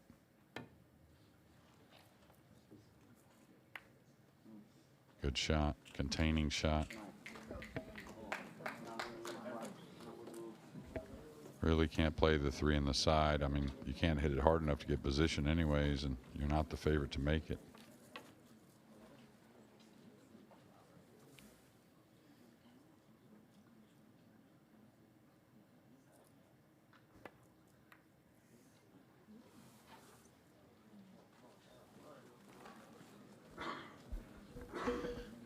Weak in both senses.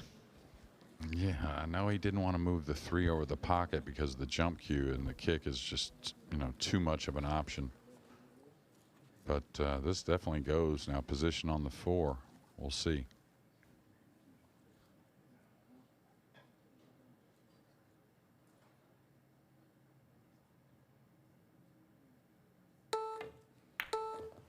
Foul. Yeah, I thought he had to smooth it kind of. We've seen one turning point in the final, but because of the extended race to 13, you can have more than one turning point. Please. Is this the second of them? Shane went and had a peek at that combination, and if it laid dead, of course, go ahead and shoot it. But anything off, you need to knock these in and get started. Or restarted, rather. Let's go.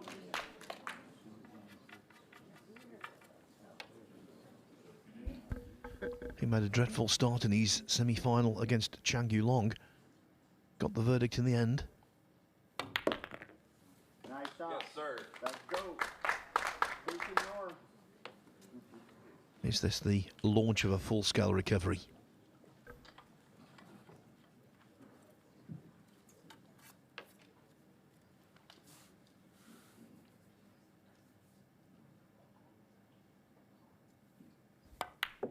Well, I say it all the time that You know, this is the 15th game, and the closest you can be is 8-7. So the next step down, 9-6, not too bad, especially you're breaking the balls. Just pay attention to this one, whether you're going forward or backwards.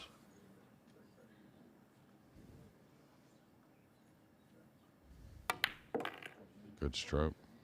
It's going to be a little on top of it, but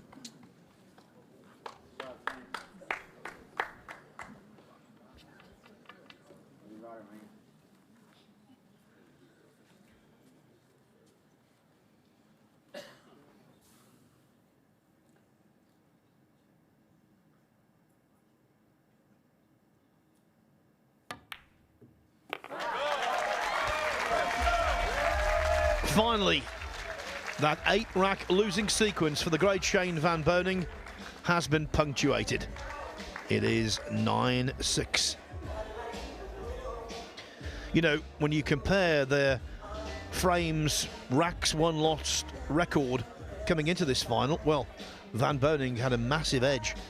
Both unbeaten, so they'd both won 78 racks. But to do that, Yapp had lost 42, Van Boening only 27, and 10 of those were in the semi-final. Just utterly dominant in so many matches. He started off with wins 9-4, 9-0, 9-1, 10-1.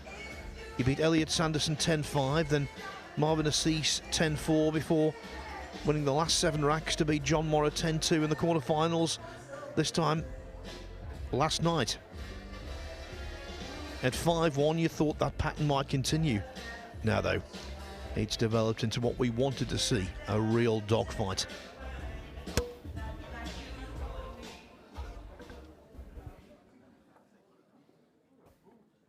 Rack number 16. Our current score is 9-6 in favor of Mr. Yapp. Mr. Van Boening to break.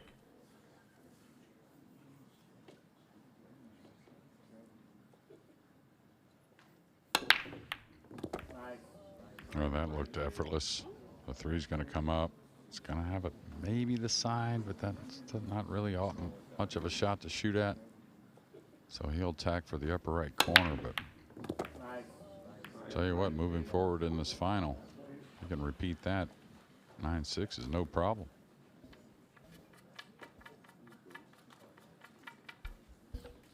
Yeah, still ample time to turn this around.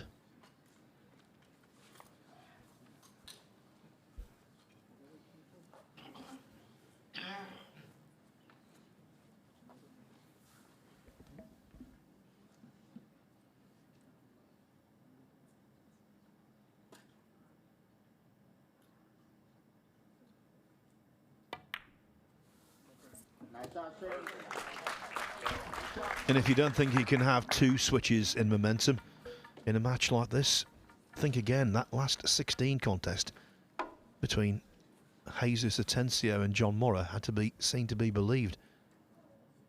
Morra led 5-0, trailed 9-5, 1-10-9. So if you've had a big lead and it disappears, you can still pull the victory out of the fire. Yeah, I mean, you'd have to think them over and probably get to see the matches to figure out what was the craziest match of the week. But if there's another one, that one's 1A or 1B. All right, just wants to float down, get the speed right. Doesn't want to be too heavy of an angle on the 6 either way. And that's perfect. And he's off the rail.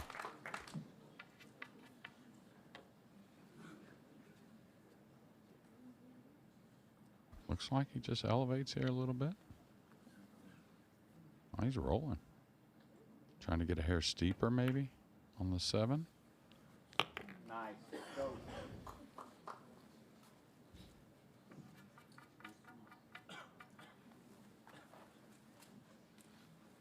Should be 2 cushions out.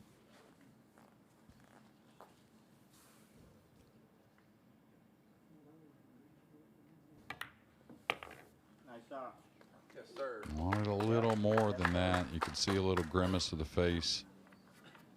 Kind of came up the rail a little more than I thought he would. I thought he'd maybe add a hair more spin, come in a little tighter.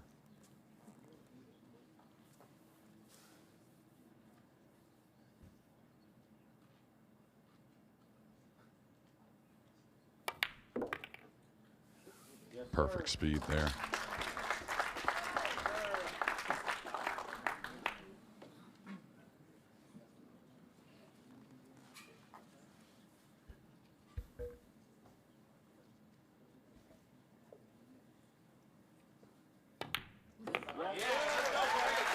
It seems like a while ago now.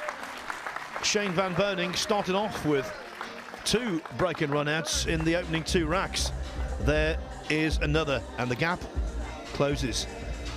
Yapp's lead 9-7. It has been such an absolutely terrific tournament, this. I'm very pleased that the final, whatever occurs from here on in, is going to be a good one. It would have been anticlimactic had one of them won easily. We've seen lots and lots of Matchroom majors over the last few years on the World Nineball Tour, Jeremy. This has been one of the very best. Yeah, absolutely. I mean, the fans and, of course, the venue, the setup, all of that makes it all come together and get the job done. But just the vibe alone, players loved it. I think us working, we've loved it. Of course, we've been here for the Moscone before, so we knew it was a good spot. But to run this event so smoothly for the first time, especially with everyone again with all smiles, a heck of a job.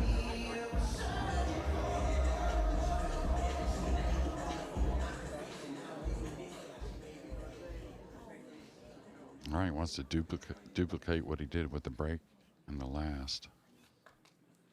Didn't look like a whole lot of effort, really. Break number 17. The current score is 9-7 in favor of Mr. Yapp. Mr. Van Boening to break.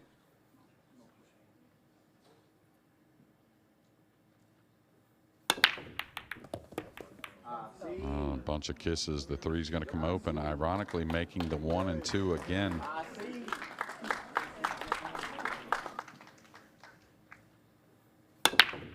When you're taking a hair of speed off what he normally has done and you get dialed in with it as quick as he does, you can see he's getting the most out of what he's doing with that break shot.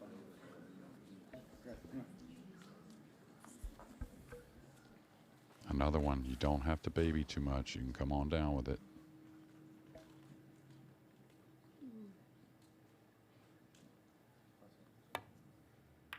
Nice shot. Yes. Nice show. Yes, sir.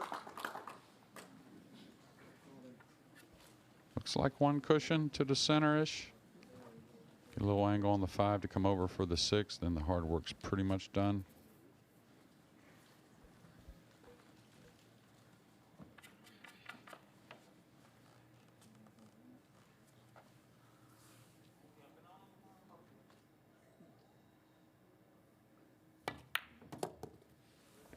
Yes, sir. That's pretty good. Thing about when the line's right, if you're right on the speed, you're perfect. If you go a little too much, you're not perfect with the angle, but you're a little closer to the ball. So that means you can make up for that with accuracy. Probably get into this, kill it a little bit. Could use 2 cushions, but doesn't have to.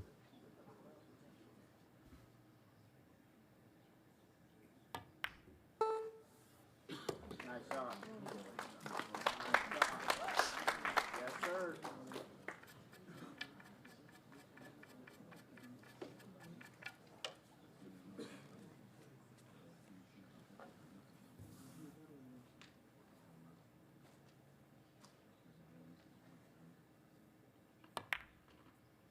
Nice shot. Yeah, buddy. Let's go. Yeah, buddy. Every pod being applauded.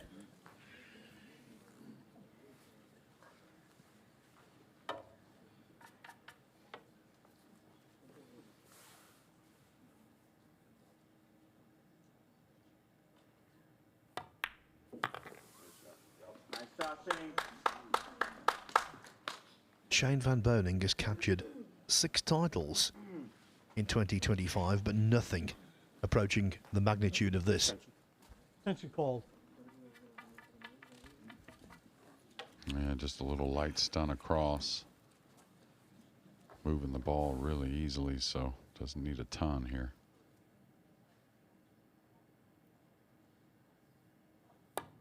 Nice shot. Yeah, perfect.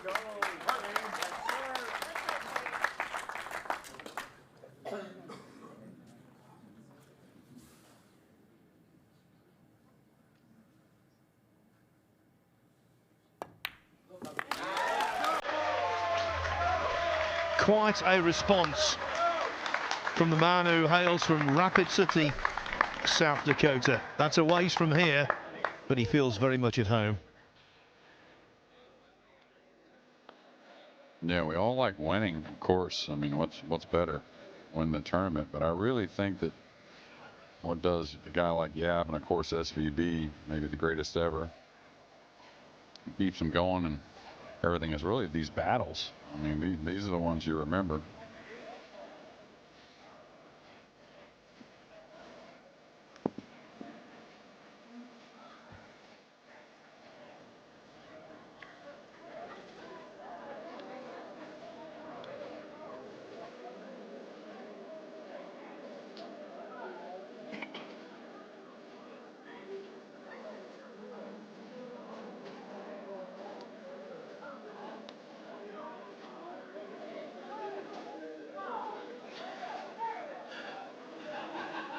John Lyman, the referee, being meticulous in terms of the rack.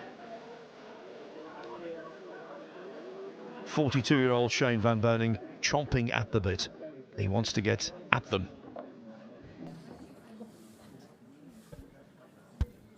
Number 18.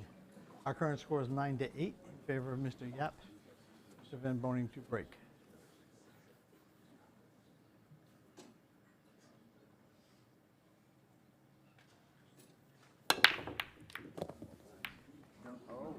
Well, it's going to be a sweet kiss here. It's going to get him into position on the 2 again. And also the 3 has been really near or real accessible for that first shot. That makes a huge difference. Because once these guys get in line, Phil, you know as well as anyone that the percentage on the run out goes way up. Looks like it's going to be 2 rails with inside. He may kill the ball, I'm not sure.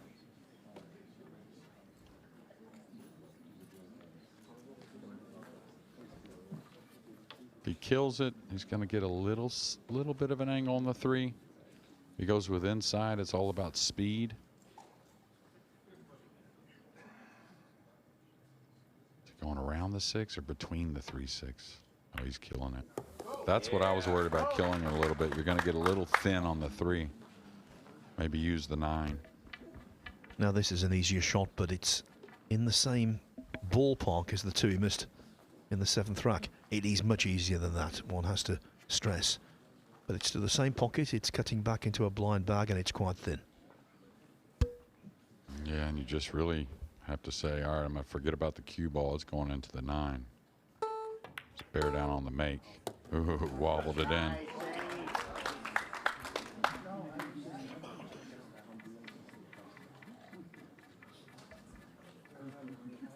Has choices here with the 6 so accessible. He could just hold, take a little long shot on the 5, or go forward.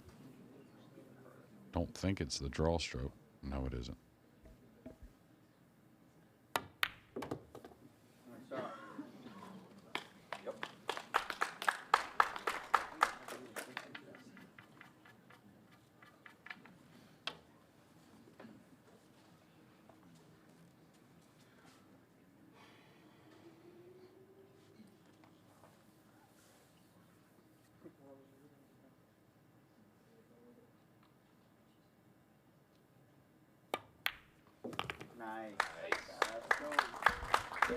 Took a deep breath there, did Van Boening. He badly wants to prevail.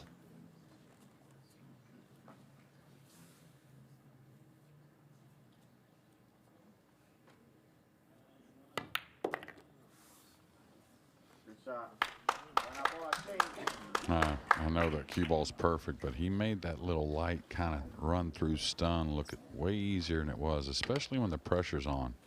It's a type of shot you can let up or miss it the cue ball here and get awfully funny on the 7.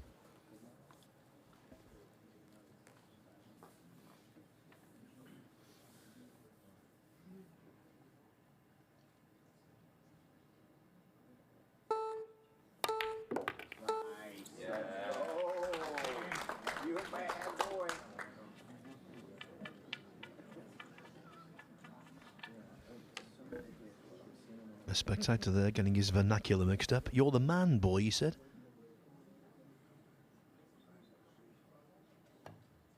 Let's go.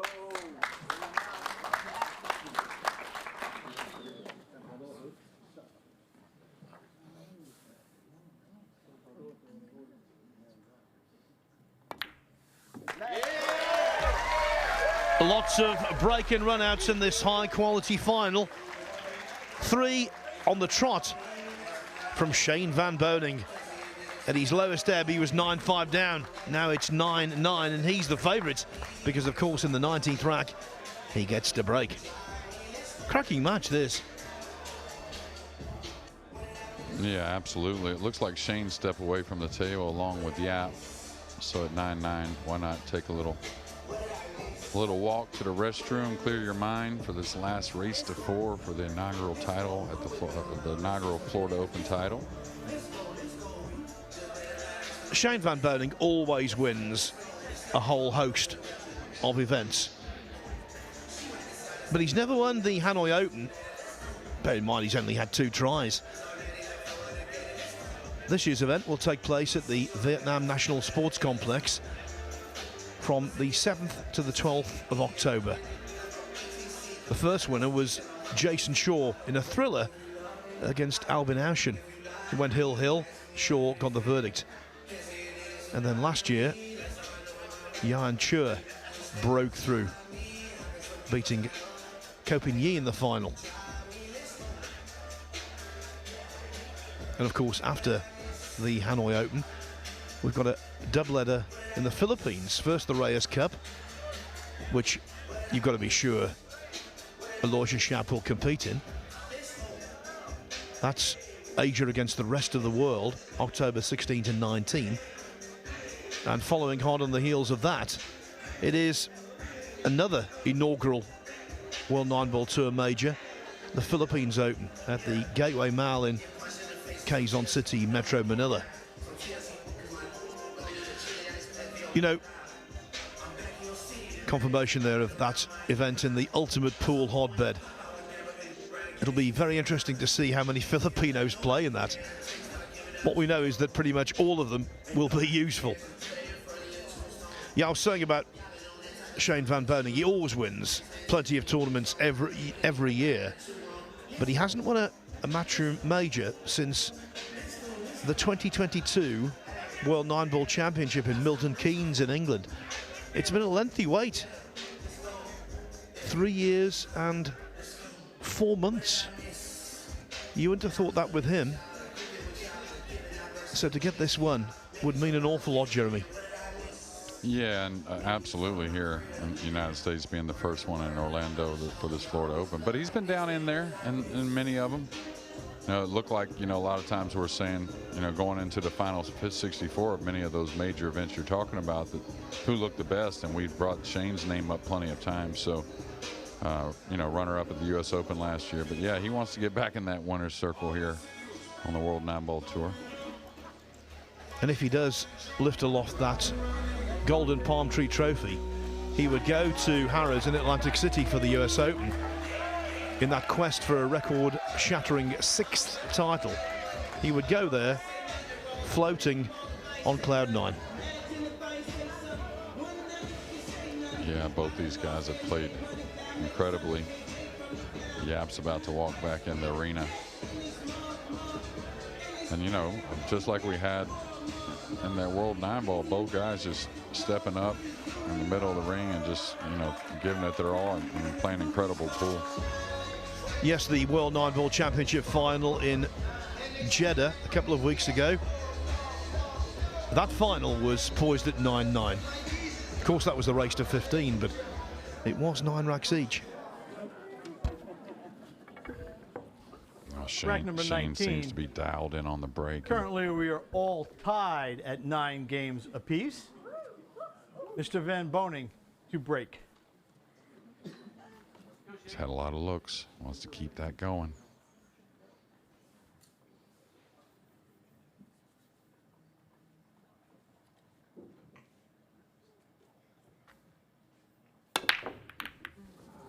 He caught it thin. He may get a roll here.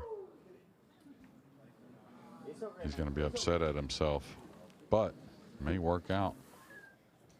Kind of laughed it off. Now, did this get up enough to bank at cross corner? I think it may have. Could easily drop him behind these balls on the bottom. So big decision. Do you want to let Yapp out of the chair to maybe make a good kick shot on you or jump?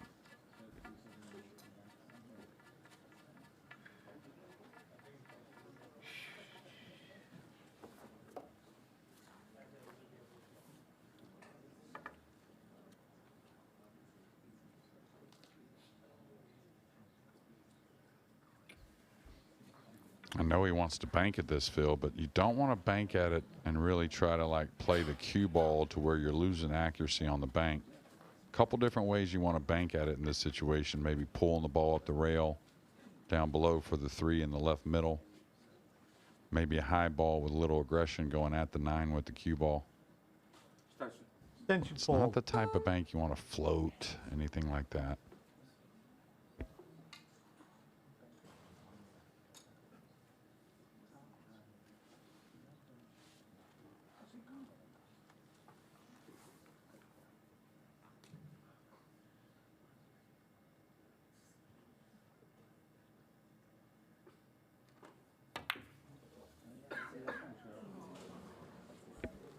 Really didn't mind it, though.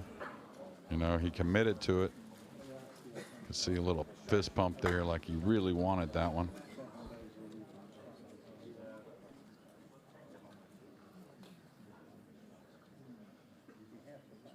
Well, Yapp should be thankful for small blessings. He's back at the table. Yeah, and as much as anything, it was the break shot for SVB. Just caught that a Extension little fold. thin.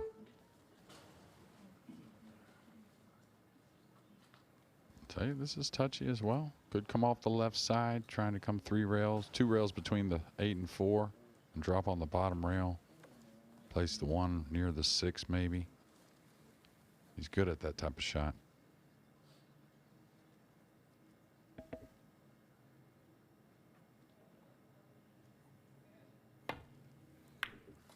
Oh, he caught it way heavy. He's going to be very upset with this.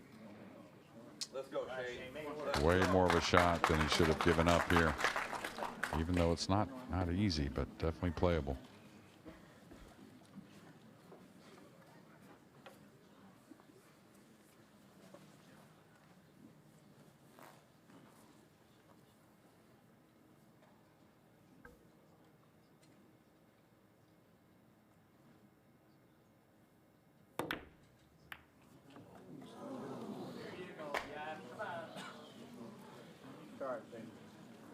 Yapp left the table dejected. He returns to the table, suddenly optimistic. The chance he was craving.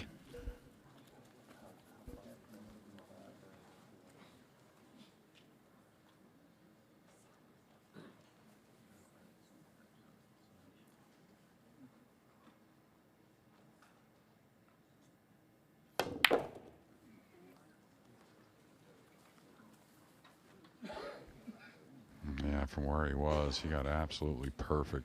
Besides being a hair closer, especially with the nerves, you know they're still going. This is the angle you want to draw back into position for the paint.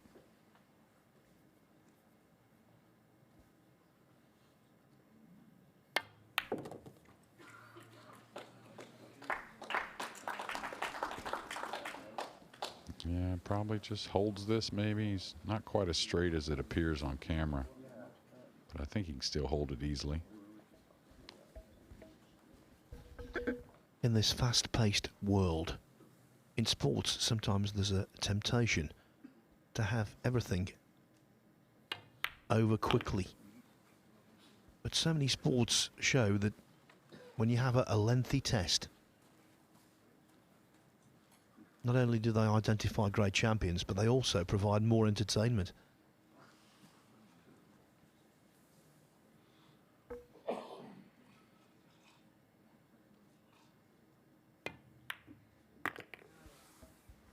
Yeah, not only that, I mean, in the finals with many of our finalists throughout the last few years of the WNT. I mean, doesn't take much to swing these matches. So even these races to 13 is, just think about how limited the mistakes have been. Lots of breaking runs, lots of big streaks.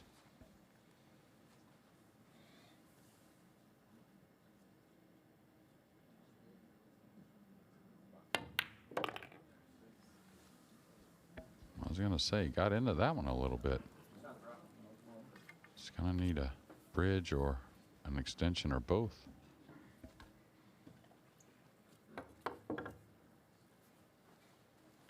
That's a former Singaporean national snooker champion. He looks entirely at home using the rest.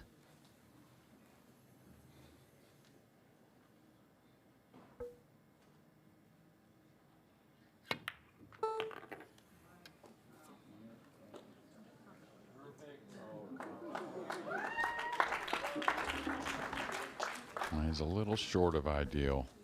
Probably just goes forward though. Takes a little cut shot on the 9. Oh, he could stun over.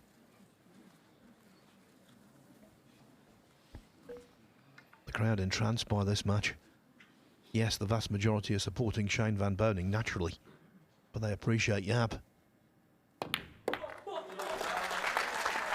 A player who combines dedication, skill and great heart. He's back in front.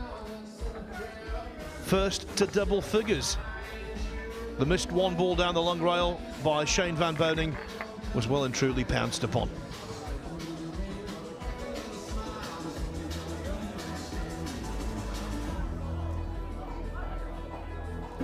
Yeah, these lengthy matches, I think, are superb to watch because you see so many twists and turns and they're not over in a flash. We've seen 3 distinct momentum shifts already in this match, and who's to say there won't be more? Yeah, I think very well there could be. I mean, I think the players are pretty comfortable overall, but I mean, they know what's going on. And of course, these two handle it as well as any, and their game really kind of provides that security to get through these nervy moments. But I'm a little nervous for it myself. And I'm a long ways from that pool table, Phil.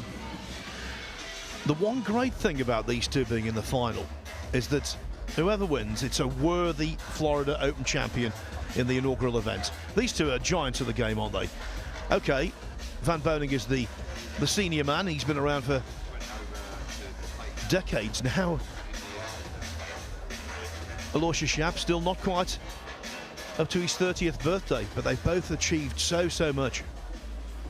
Yeah, both of them, and there's a handful of these guys that you put forth as the tournament favorites every 20. time they're involved. Our current score is 10-9. These two are certainly part of that short list. Yapp to break.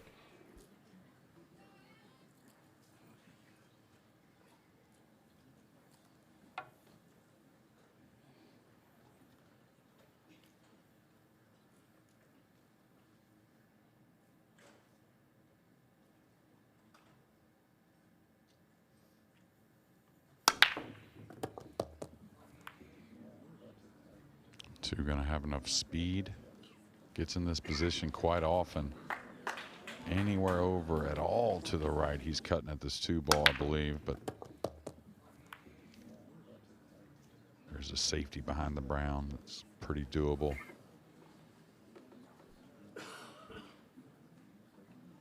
A lot of times, though, when this ball's up like this, these players really want to contemplate cutting at this ball and what can they do with it. Looks like to me if he cuts it, he kind of just has to go maybe at the 9, at the pink with a little inside maybe. Don't think he can get around the 6.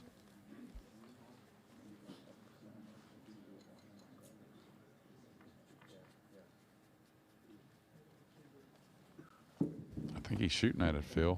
So that tells me if he cues it with right spin, that means he can get around the 6, maybe a backdoor safety.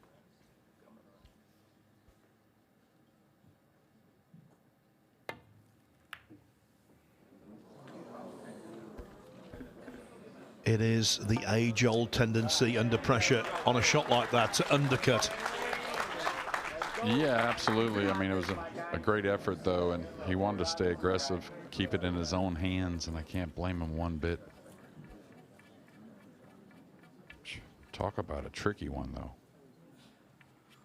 You may just have to hit down on this on the right side and kind of let the cue ball go a little bit, trying to get around the 6. Yeah, you can see the back of the cue elevated. Wants about a 3rd ball hit, maybe. Yeah, just take your chances. The corner's there, though, and he knew it. Foul. Oh, that stings. Yeah, that's why you saw him kind of shake the head before he got down over the ball. And sometimes in this sport, a little more often than you want, you got to gamble, and it didn't work out for SVB there.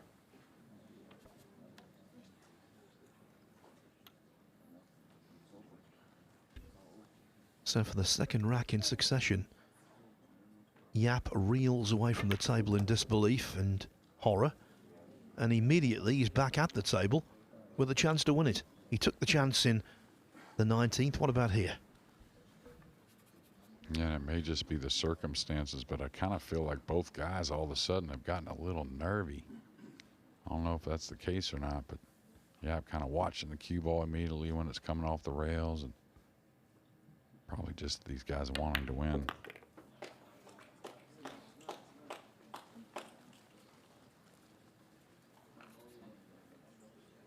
Just a little high ball.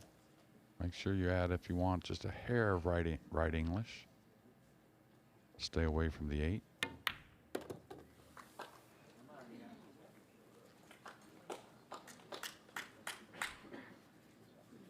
I mean, do you want the lead in this match, Phil? I mean, you always want the lead, but the way things have gone.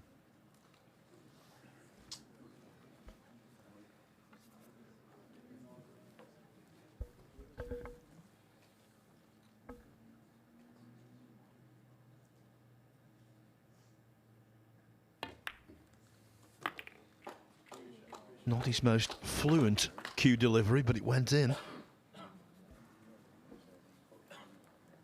Yeah, he just wanted to stay clear of that side. Just take this angle, run the cue ball a couple rails, maybe a soft 3rd rail with a 9 in the lower left.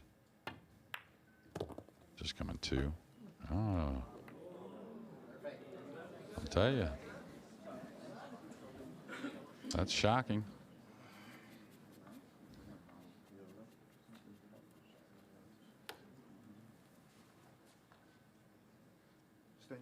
Extension fold.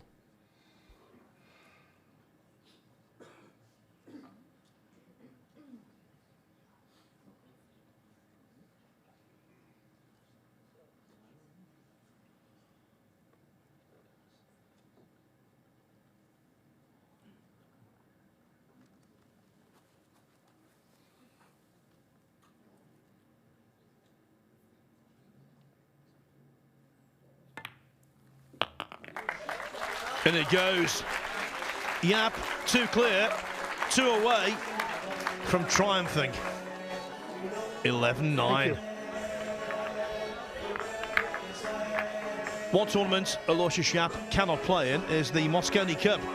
That's for Europe against the USA, but let's face it, Shane Van Boening will be there regardless of what happens tonight. What happens for the rest of the season? How could you possibly keep him out of the American team? Sport's biggest party, it's billed as. It takes place at the Alexandra Palace in London from December 3 to 6. Europe, of course, are the defending champions. The atmosphere like nothing else, Jeremy. Yeah, it's really now the home there on the European side of the Atlantic. When the Mosconi Cup is hosted by Team Europe in Alexandra Palace. Up on top of the hill, it's a building been around a couple 100 years or close to it, and pretty fun place there at Alexandra Palace. And I've just got something from the horse's mouth. Andy Goldstein is sitting next to me, and he's just told me he is going to be the presenter of the Mosconi Cup this year. So all our yesterdays, because he used to do it so well a number of years back. Congratulations, Andy. Looking forward to Track number 21. having you there. The way you played this week, you might make the team next year when we're back at the Carib Royale. Mr. Yapp. We'll let him Mr. present Yapp, and play. to break. How about that?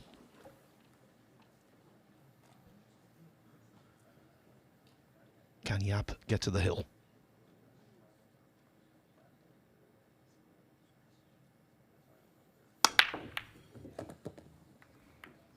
Cue ball with a little kiss. The 2's gonna, again, he's gonna have a look though, and that's half the battle. Tell you, it's gonna be a touchy safety though. Didn't quite get the spread he had been getting for the semifinal and a good portion of this final. And to me, this looks a bit touchy. 2's close to the rail, so kind of trying to come down behind the purple and the red. That, I don't think that's an option. Not easy to control the 2 hitting off the left side. Could take its chances trying to bank the 2 with some spin into the red 3 and kind of float one rail behind the pink. I think that's as good as anything. Maybe the 8-9 helps you as well.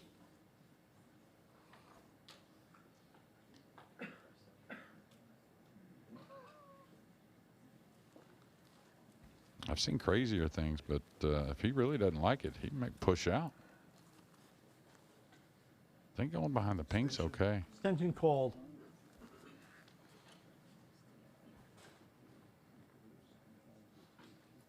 The main thing on this shot is don't lose the 2 into like the purple or something like that. Make sure the 2's going towards the 3 ball as you come across.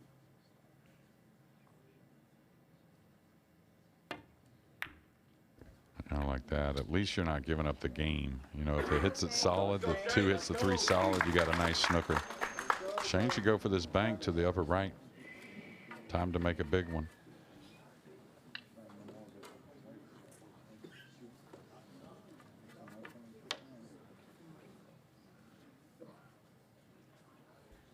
I guess he's putting them behind the purple.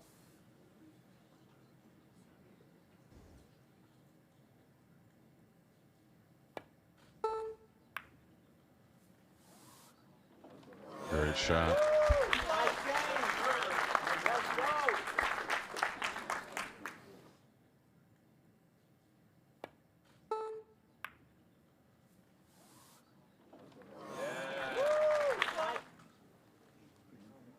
The safety met with a universal seal of approval.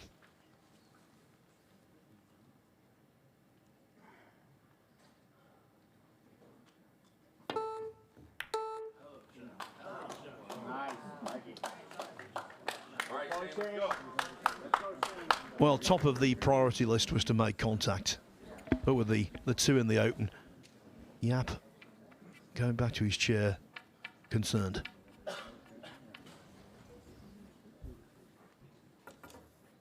Man, this first shot is really tricky. If he goes around the 7, does the pink really get in the way? Is he coming short side on the red? I thought maybe he could shoot it with a lot of right spin and come straight down the table off the top cushion.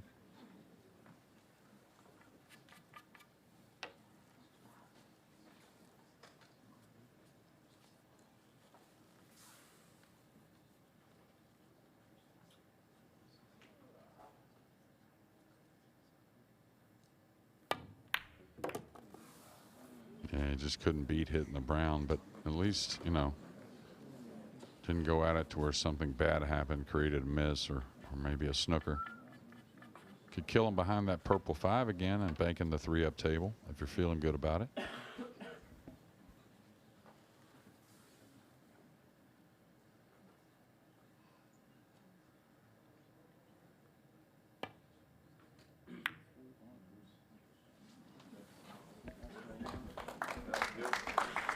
Well, the 7 ball was a big one in terms of an unwanted kiss. The 5 ball again proving a big one in terms of hiding behind it.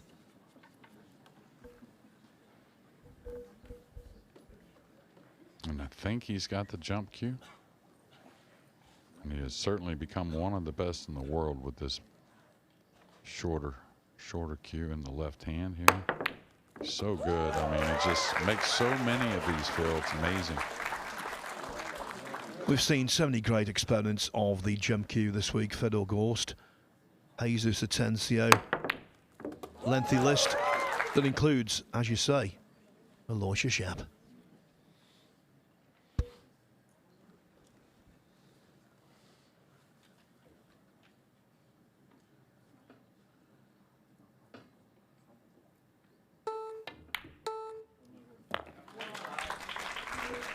A jump to a bank, and now the more conventional.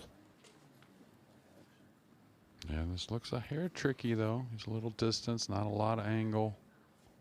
May have to kind of run through with the hair right. May just draw the ball.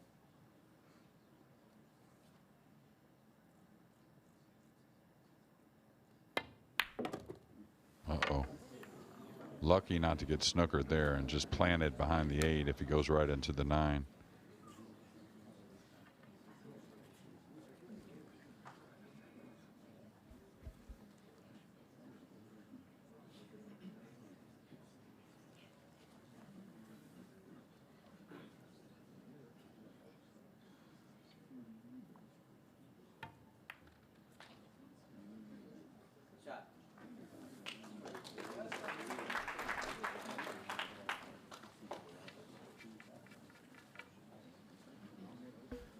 So much pool played here over the last 6 days. 28 tables in operation at one point. And it all comes down to the next handful of racks. Oh, he can see it. Watch out for the upper right corner.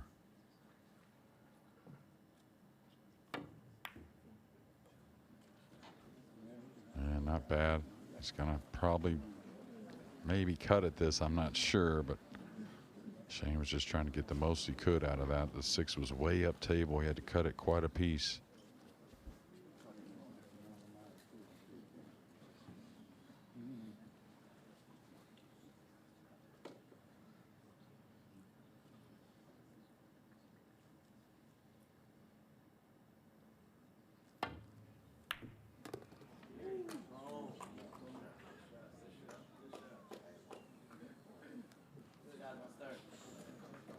That will do.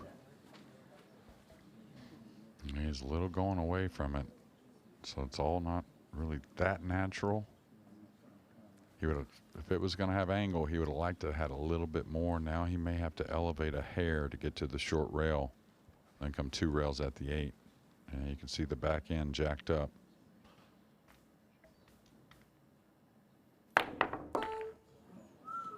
Just kind of like, sometimes you get in that mode, you're just not going to miss balls no matter what, as long as you have it somewhat of a clean shot.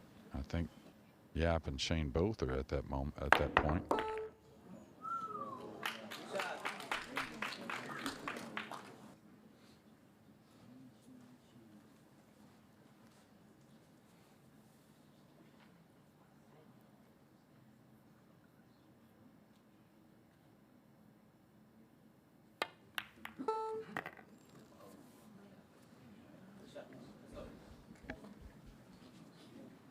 Every pot a trial, an ordeal.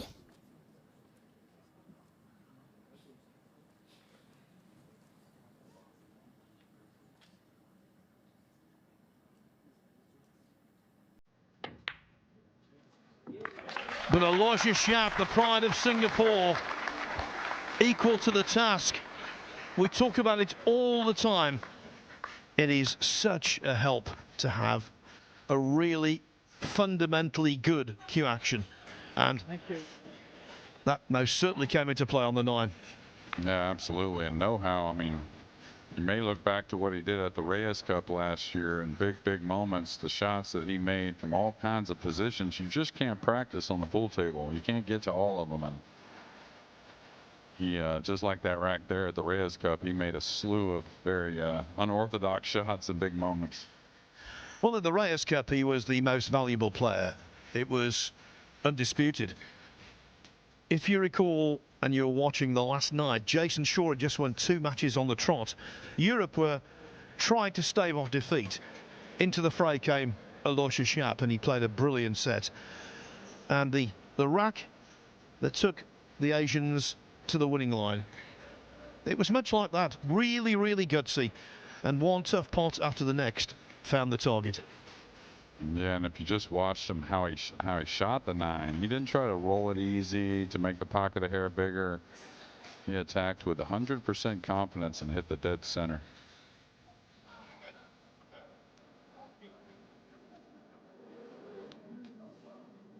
Track number 22. Our current score is 12-9 in favor of Mr. Yapp. Mr. Yapp to break on the hill.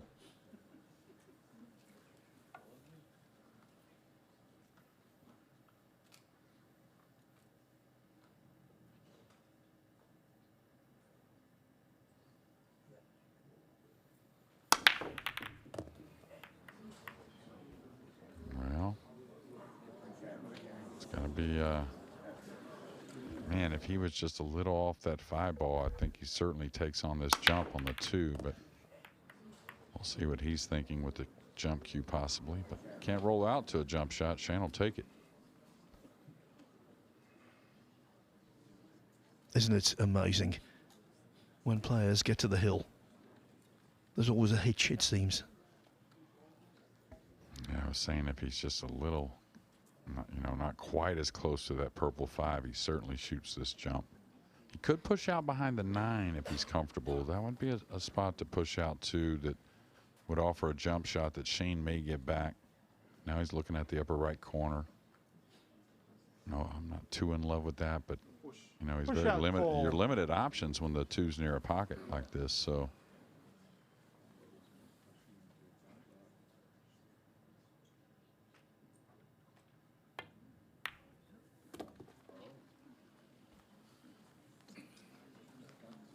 Don't be confused. That's not the winning 9 ball. It wouldn't be greeted with silence.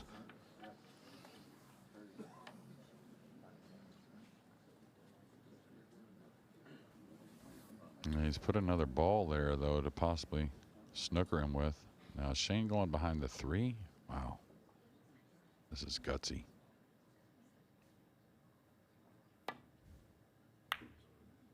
Really good. Now that's what you call the hook. Yeah, and if you're off your mark at all, you could possibly scratch on this shot, easily sell out. A lot of players would have elected to flick off the other side of the blue 2, but Shane's still feeling pretty good.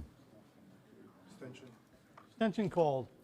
With most hooks at this level, the player who lays the snooker hopes that his opponent will hit the ball and leave something on. Here, there's a genuine chance no contact will be made.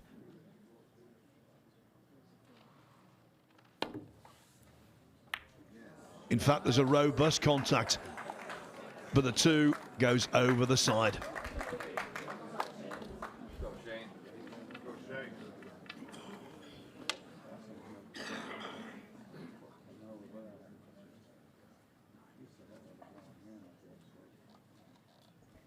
All right, Shane, that must mean that he's pretty straight here on the blue 2. Gonna kind of shove this in, maybe.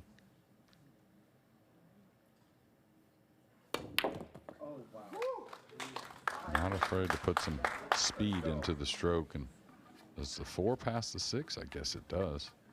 But how do you get there, Phil? I mean, phew, maybe 3 rails between the 5-7. That's the route I like. Unless he feels like he can dig on this and get past the side pocket. So he's going forward. Extension called.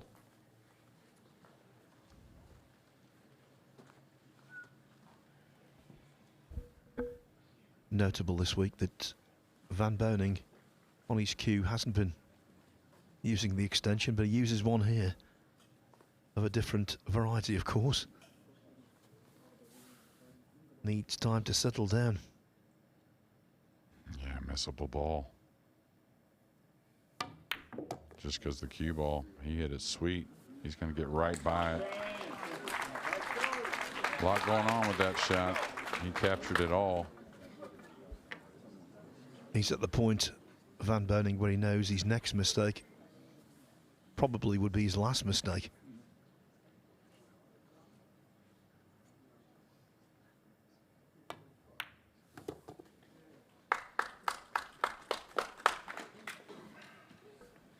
But you'd be foolish to write him off.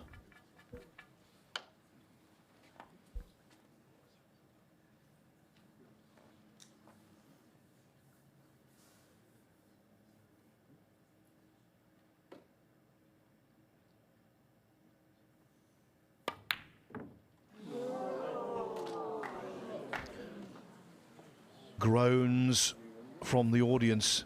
Disbelief, no doubt, from Van Boening. That's the kind of ball he very rarely misses. Yeah, I really didn't. No one expected that. Simple swerve here.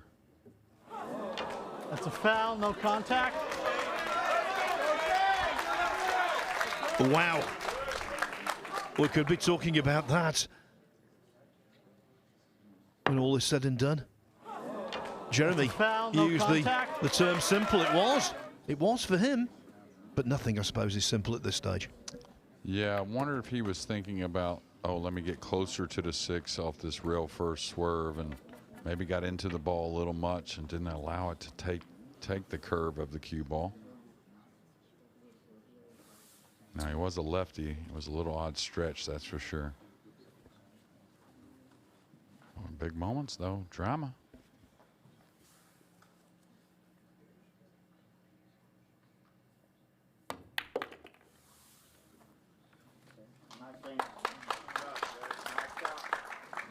I'm not sure the angle here, if he has to draw back and play the 8 in the same, or if he can stun over. Looks like he's got to draw back.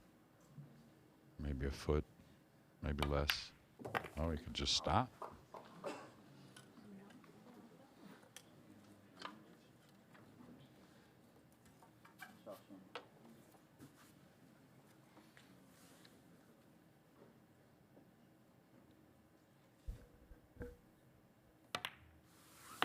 Nice shot. The pace drained out of the cue ball a little. Just putting some doubt into our minds.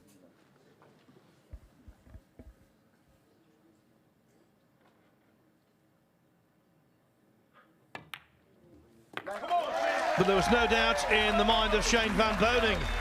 So the 22nd rack began with Aloysius Yapp on the hill. The 23rd will begin with the Yapp on the hill. Not there yet.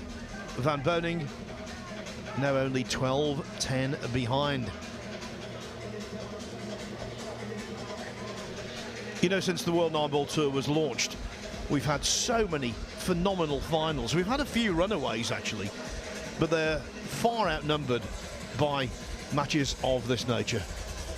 Yeah, absolutely. And the couple of runaways were just phenomenal performances, really. One by, I think, Eklund Kachi at the UK Open over Josh Filler. Still the single-handedly maybe the greatest performance I've seen in a final on such tough equipment. But then who was it? Filler that ran over Oy this year earlier in a final at the European Open. But I mean, again, Josh just played so incredible. I mean, what could Oy do? Yes, and Yapp at the UK Open beating Jonas Suto 13-1. That's right. But they are the exceptions to the rule.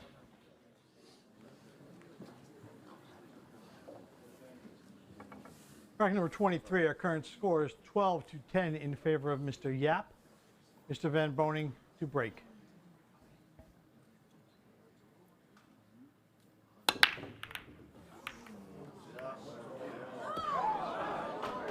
Oh dear me, look at the balls. They're spread far and wide, and the cue ball found gravity. Yeah, I'm not sure what. I was watching the 1 ball mainly, and then I saw the cue ball. Yeah, the cue ball got an awful kiss. I guess you could say he maybe caught the 1 a little thin. It was, you know, half a diamond below the rack or so. But Mr. Consistency, consistent, excuse me, with ball in hand here to finish. It'll be hard to figure him make a mistake. Well, ignoring the circumstance, this is connect the dots. Yeah. It's got to work the cue ball a little bit. The 7's a hair odd as well. 4 to the 5 is the most travel. And then back up for the 6. I kind of like just stopping there, really, myself, rather than going forward. Extension called.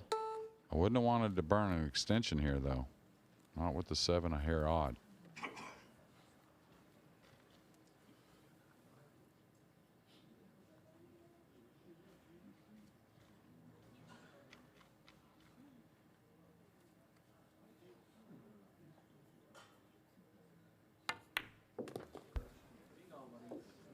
when the nerves are frayed, it pays not to overthink. Just try and play as naturally as possible.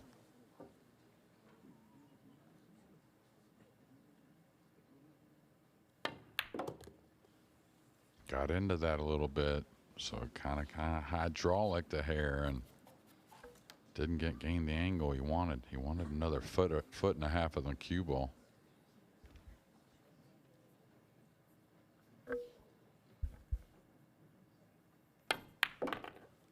Oh, sweet stroke there, Phil. If that tells you anything about Mr. Yapp. There is no substitute for good cueing.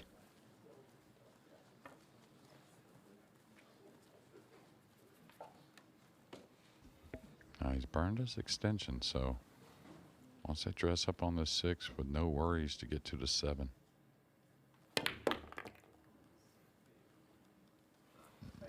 Let's say decent. Didn't want any more angle, that's for sure.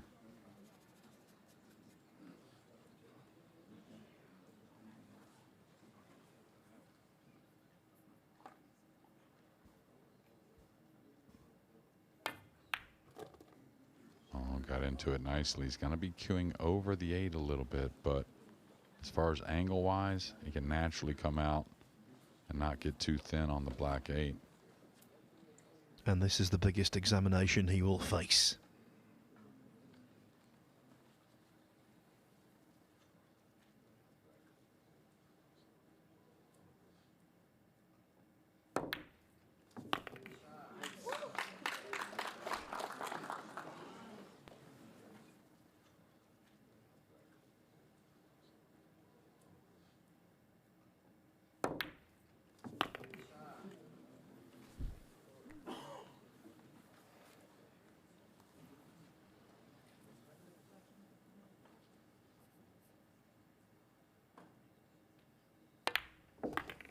Yeah.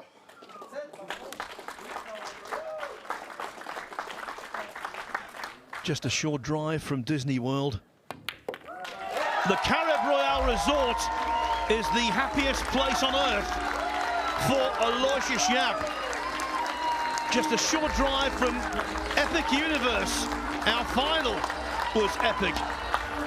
And it was a roller coaster.